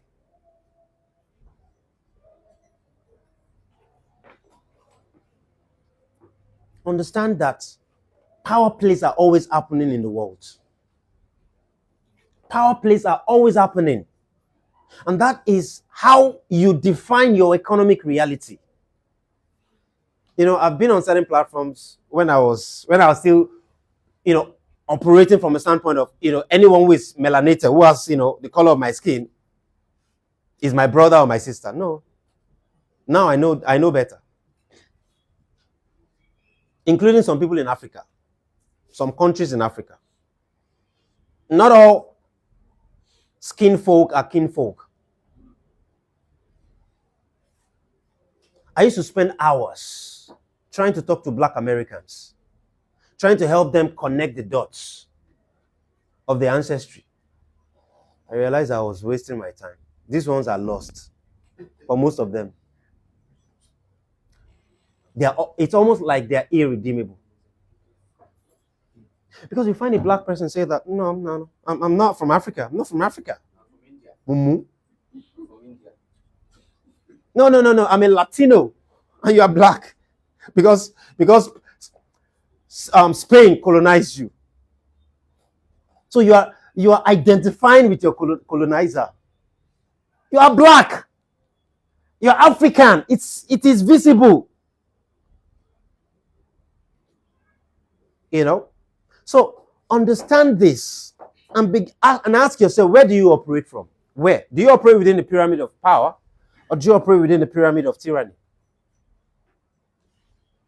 These people, they cannot fraternize. There can never be partnership between power and tyranny. Because it is only people who operate within the pyramid of power that can contribute positive change to any ecosystem. All these ones are just vampires. All these ones. Soul vampires. Energy vampires. Destiny vampires. Resource vampires. That's all they are. Do you know that a poor person can transcend poverty just by paying attention to morality? Just by trying to learn morality. I need to know how much time I have left, because I might just continue. Can somebody ask how much time I have left? Now I'm going to share something with you, and that's going to be the final thing I'm going to share with you, except I have more time. And ever since I denounced religion, this has been the universal principles I've used to govern the realities of my life, the realities and the activities of my life. Right? And specifically, esotericism has been the sciences and the knowledge. Esoteric sciences, esoteric knowledge has been the tools that I've been using. But you see, for you to get to advanced levels of esotericism, you have to come into the fold, right? You have to join the manifest growth movement, right? But I share this everywhere I go to. Can I clean this? Is this clear? Everywhere I go to. The 6 most important esoteric principles I use for governing the activities of my life. Did somebody go ask how much time I have left? And the chief esoteric science that is subdivided into those 6 pillars is philosophy.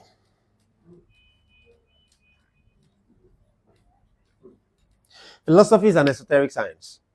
Back in the day, there were such schools referred to as the mystery schools, or the philosophical schools. These were schools where you learn hidden knowledge, the so-called forbidden knowledge. Forbidden or occult, if occult means hidden, do you know that you're the first occult entity? Personal discovery is about discovering about self. Things that you don't normally have an understanding of. The organs in your body are occult organs. Are you aware? Your brain is an occult organ. Your liver is an occult organ. Your heart is an occult organ. If they unveil to you the power of your body, you will quit allowing yourself to be a puppet of anybody. Your liver is an occult organ. Occult means hidden, deliberately hidden by those who don't want you to have the information. That's what makes it occult. See, unpack all of the indoctrinations. The root word for cult is cult. Cult is the root word of culture. Unpack the indoctrination and stop allowing people who want to hide power from you to keep selling you all kinds of nomenclature that will keep you from the corridors of power, keep you away from the corridors of power. Understand that. There are 6 pillars of philosophy. Number 1 is metaphysics, aka spirituality.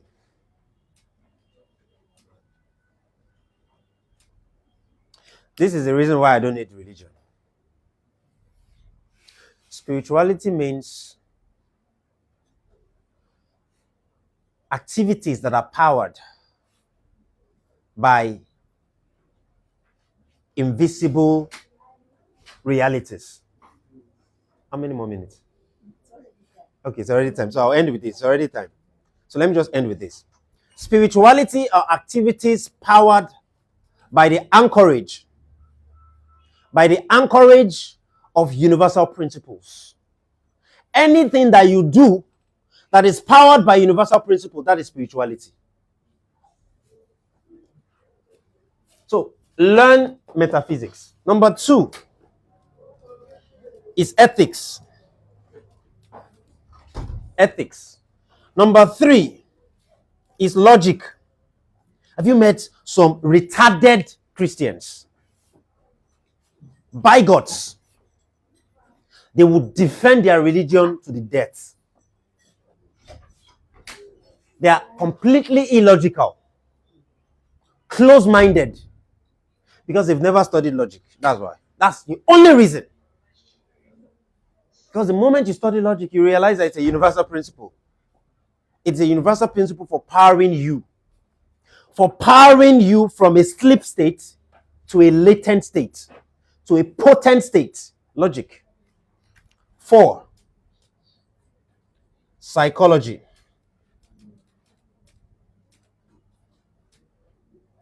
5, epistemology.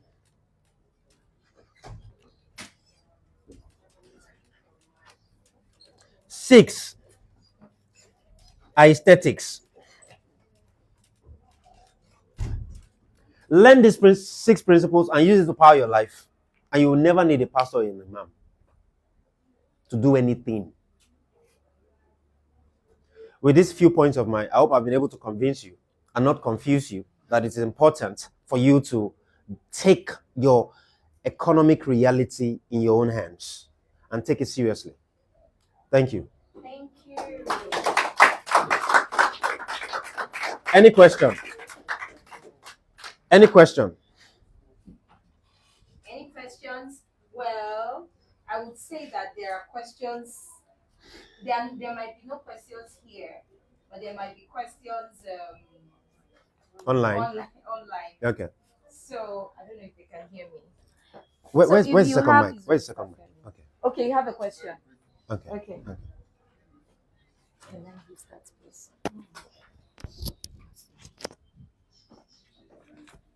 Shortly before I stepped outside, you were talking about ancient mystery schools. Shortly after you mentioned philosophy and you went into metaphysics.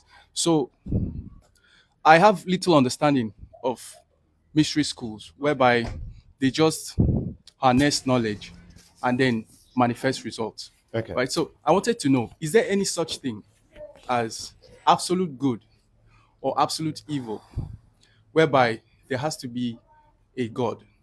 Because Okay. you made mention of the fact that you fear no God, you recognize no God in that way. So I want to know if there's any such thing as absolute good or absolute evil, or it's just people who use principles to achieve their aims.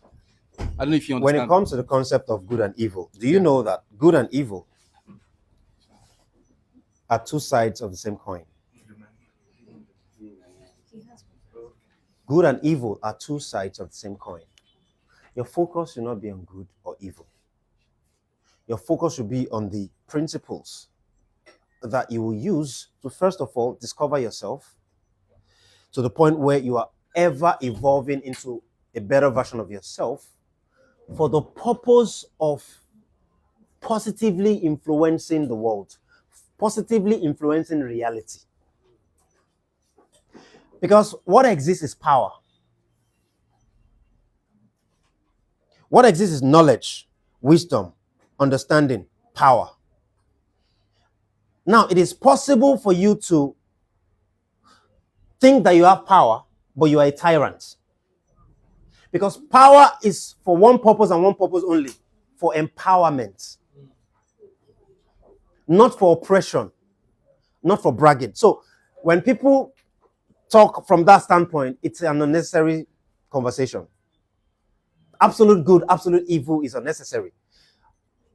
Evil exists because there is absence of good. But even good is not enough.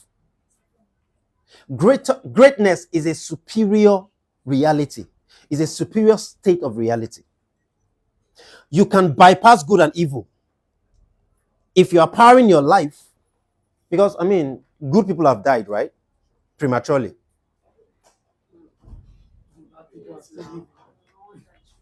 So understanding that absolute good, absolute evil, it's an unnecessary subject of discussion. What you should focus on is self first, self-discovery. Then, how you are perpetually evolving into a better version of yourself. What that means is you are perpetually evolving into your higher self. And the more you evolve into your higher self, the less possible it is for you to be a tyrant. Because the real battle is battle between power and tyranny. So it's not necessarily, good and evil, or absolute good or absolute evil. It is power and tyranny. And, I'm sure you've heard people say that knowledge is power. But knowledge is not power. I hope you know. Knowledge is knowledge. Yes, I know people say that the application of knowledge is power. But you see, it's possible for you not to have knowledge and have power. It's possible. You can inherit power. I hope you know. There is inheritance of power.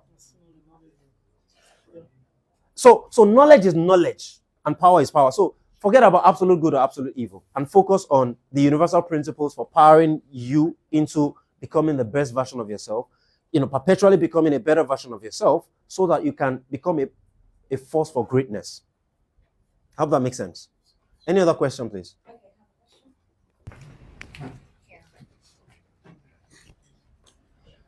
I don't know where to start. I have two questions, but I don't know how important it may be. You talked about Christians and Muslims coming together to fight the common Africans or our originated background. So we've heard of the Al-Qaeda, all these Islamic wars. We've heard of them, and I don't think I've recorded any reference of where there is a combined war against this particular set of people. That's one. And talking about these people, Africans as Africans, you said with the way they were killed, the numbers did not reduce. So I want to know the biology or the spirituality behind that. Okay. And totally, I was thinking about something now. The African gene is the cradle of all genes. Okay. So the African gene is dominant. When they said in the Bible that multiply, right? That's the characteristic of the gene of an African. Even if you successfully annihilate an entire community, somehow there'll be a rebirth. There'll be a rebirth because it is a dominant gene. The African gene is a dominant gene, right?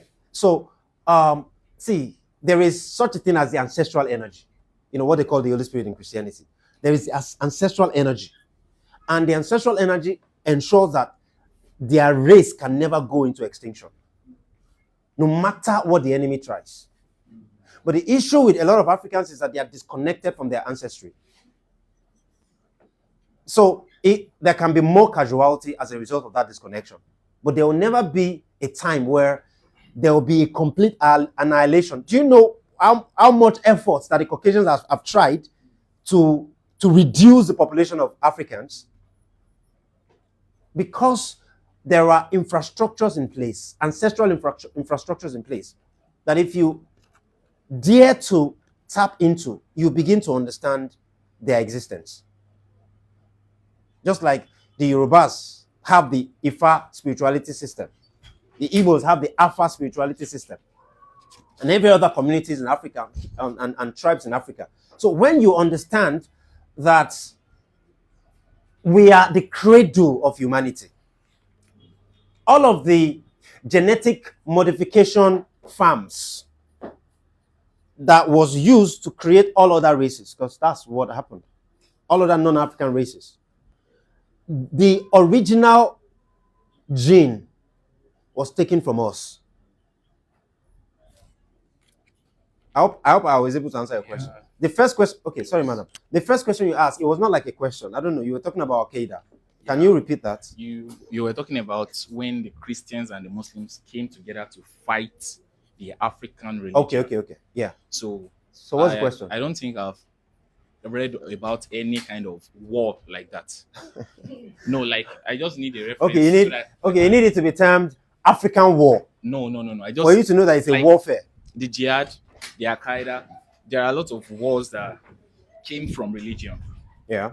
That's what I'm coming about. Like, okay. They came from religion, either that you find Islam in Africa today was because there was war. Yeah.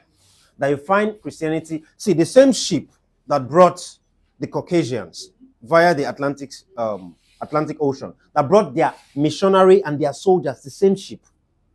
The soldiers that enforced the spread of imperialism, Caucasian imperialism in Africa, it was the same ship that brought the missionary. So if they are trying to penetrate a particular geographical location and there is resistance, because there were more than 400 resistance in Africa to both Caucasian ideology and Arabian ideology. More than 400. Most people don't know about them.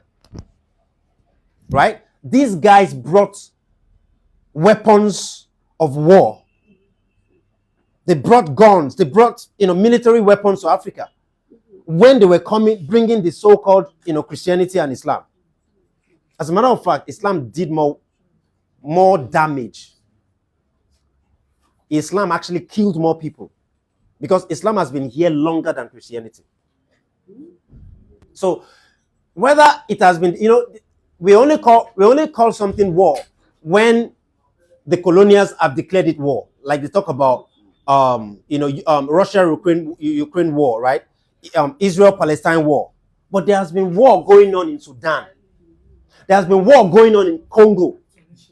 There has been war going on in different places. But because your colonial tyrants, because I don't call them masters, they are no masters, have not said that there is war in Congo, and then they spread it to all their media outlets.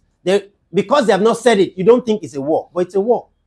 The same way with the spread of religion, Christianity and Islam in Africa in the last 1,000 to 1,600 years. So those wars have been ongoing for centuries, even more than a millennium. Okay, so to my last question, we've seen religious people that affected their generation continuously, like religious people. Like, okay, don't let me be citing an example. So in this concept of what we are learning here, what will be our identification? One, what will be the same? Your identity, right? Yeah. Your identity is Yoruba, if you are Yoruba. Igbo, if you are Igbo.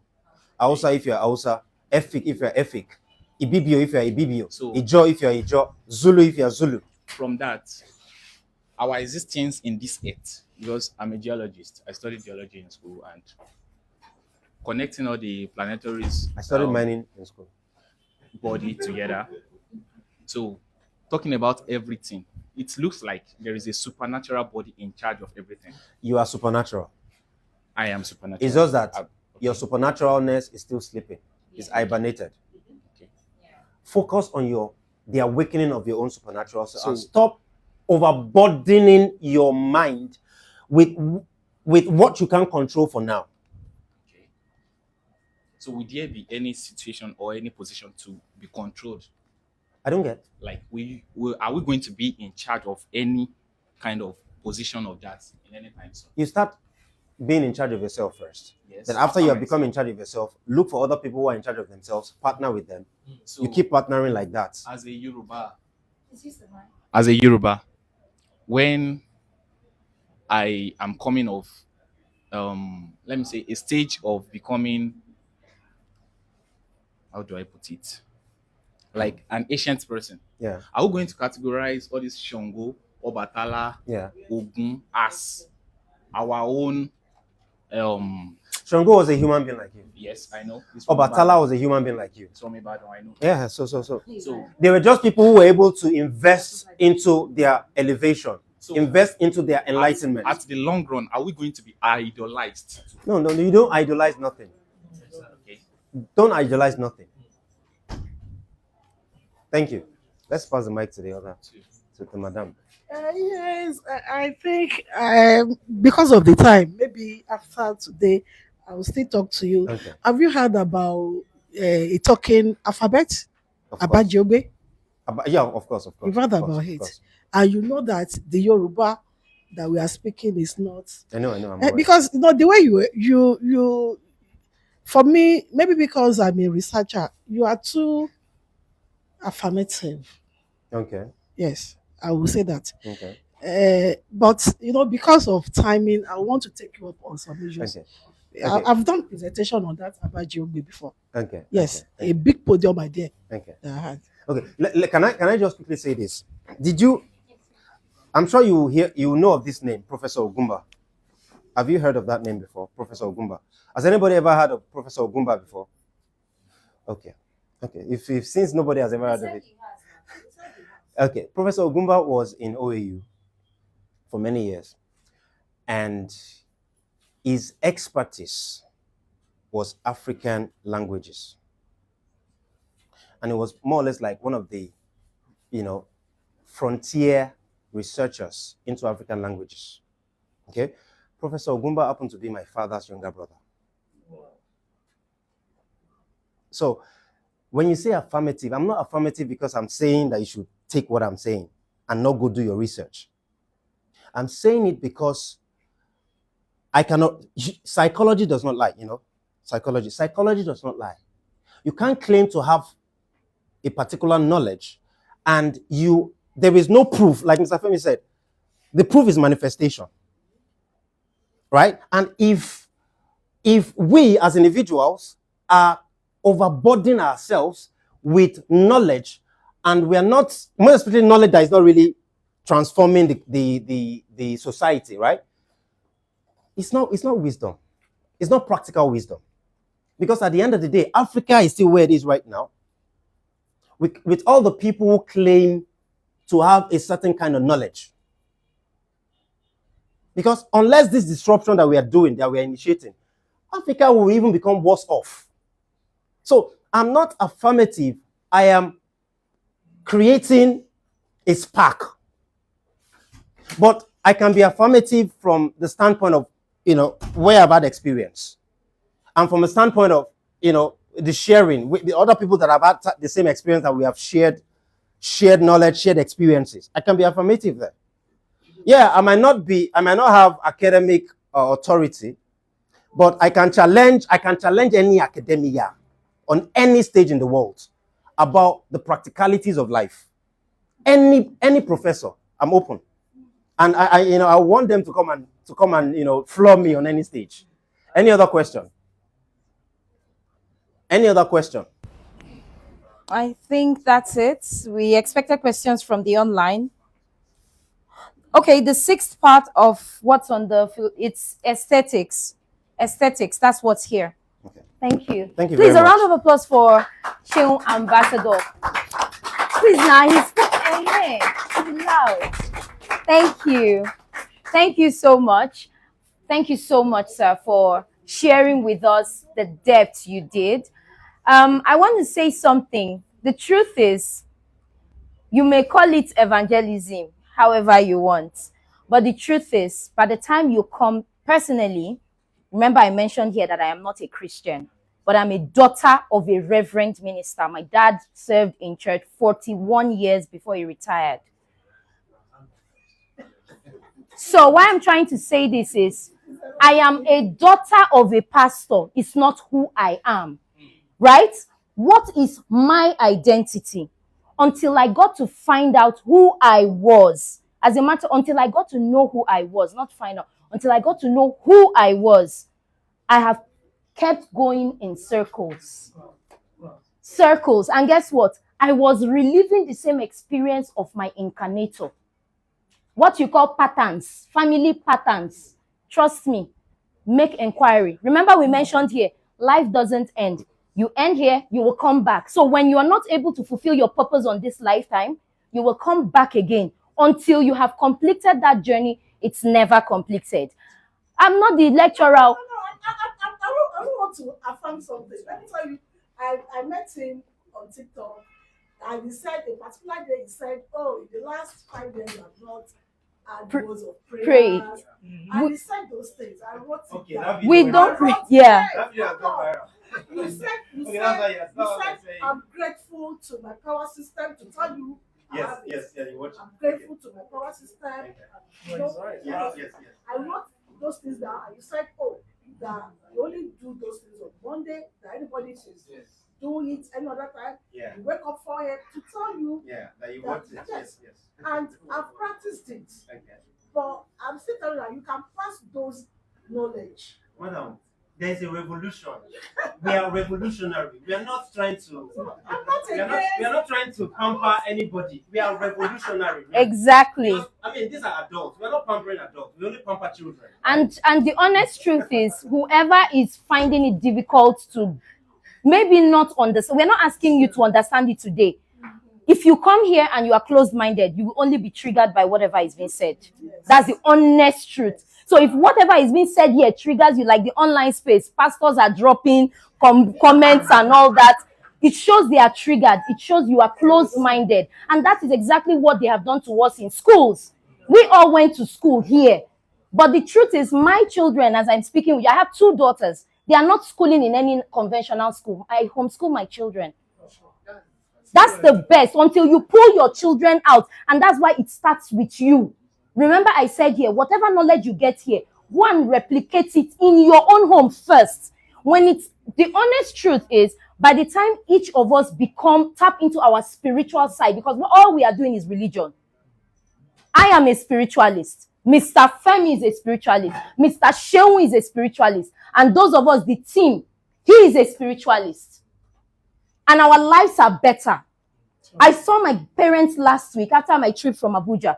My mom said, is this how you are? Because everyone has always known me to be lepa, because I'm suffering. I can tell you, ever since I left, I stopped going to church and stopped doing fasting and prayer and stopped doing what God cannot do does not exist and stopped doing night vigil. I sleep better. I eat better. I am more plumb than I used to be as at last year.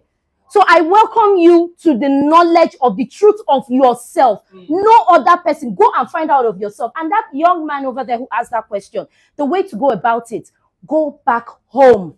Your father's father, your father's mother, find out about them. Your mother's mother, your mother's father, find out about them. That is the only truth you need, because that is who you are. One way or the other, you came through any of their parents. That's whom you are incarnating. What is their mission? Who were they when they were in this earth? Who were they? What was the craft they did? Then you will notice it in the trace of what you're doing. I speak because, as I incarnated my grandmother. She was and the mission she was to be. Whatever was supposed to be her mission, I never knew. But all my mom's sisters, which were her children, knew. Until I kept going this circle for over 7 years. It was my aunt that called me and said, won't you tell your daughter, I called my mom, won't you tell your daughter who she really is? Why don't you allow her go find out? My mom is like, you know, I'm a pastor's wife. Where will I start from? And thankfully, funny enough, since age 14, I had been seeing these things in dreams, but I didn't know who to ask. And that's what many of your children are going through. They are seeing their ancestors sending messages to them, and you will bind and cast them. But your children, your fathers, your mothers have come back through your children. But you accept Jesus. Your parents, and you will say you are the ancestry of Abraham. I am no longer an ancestry of Abraham. I am the descendant. I am the descendant and ancestry of Gabriel, of Paul. That is who I am. That is my identity. Who are you?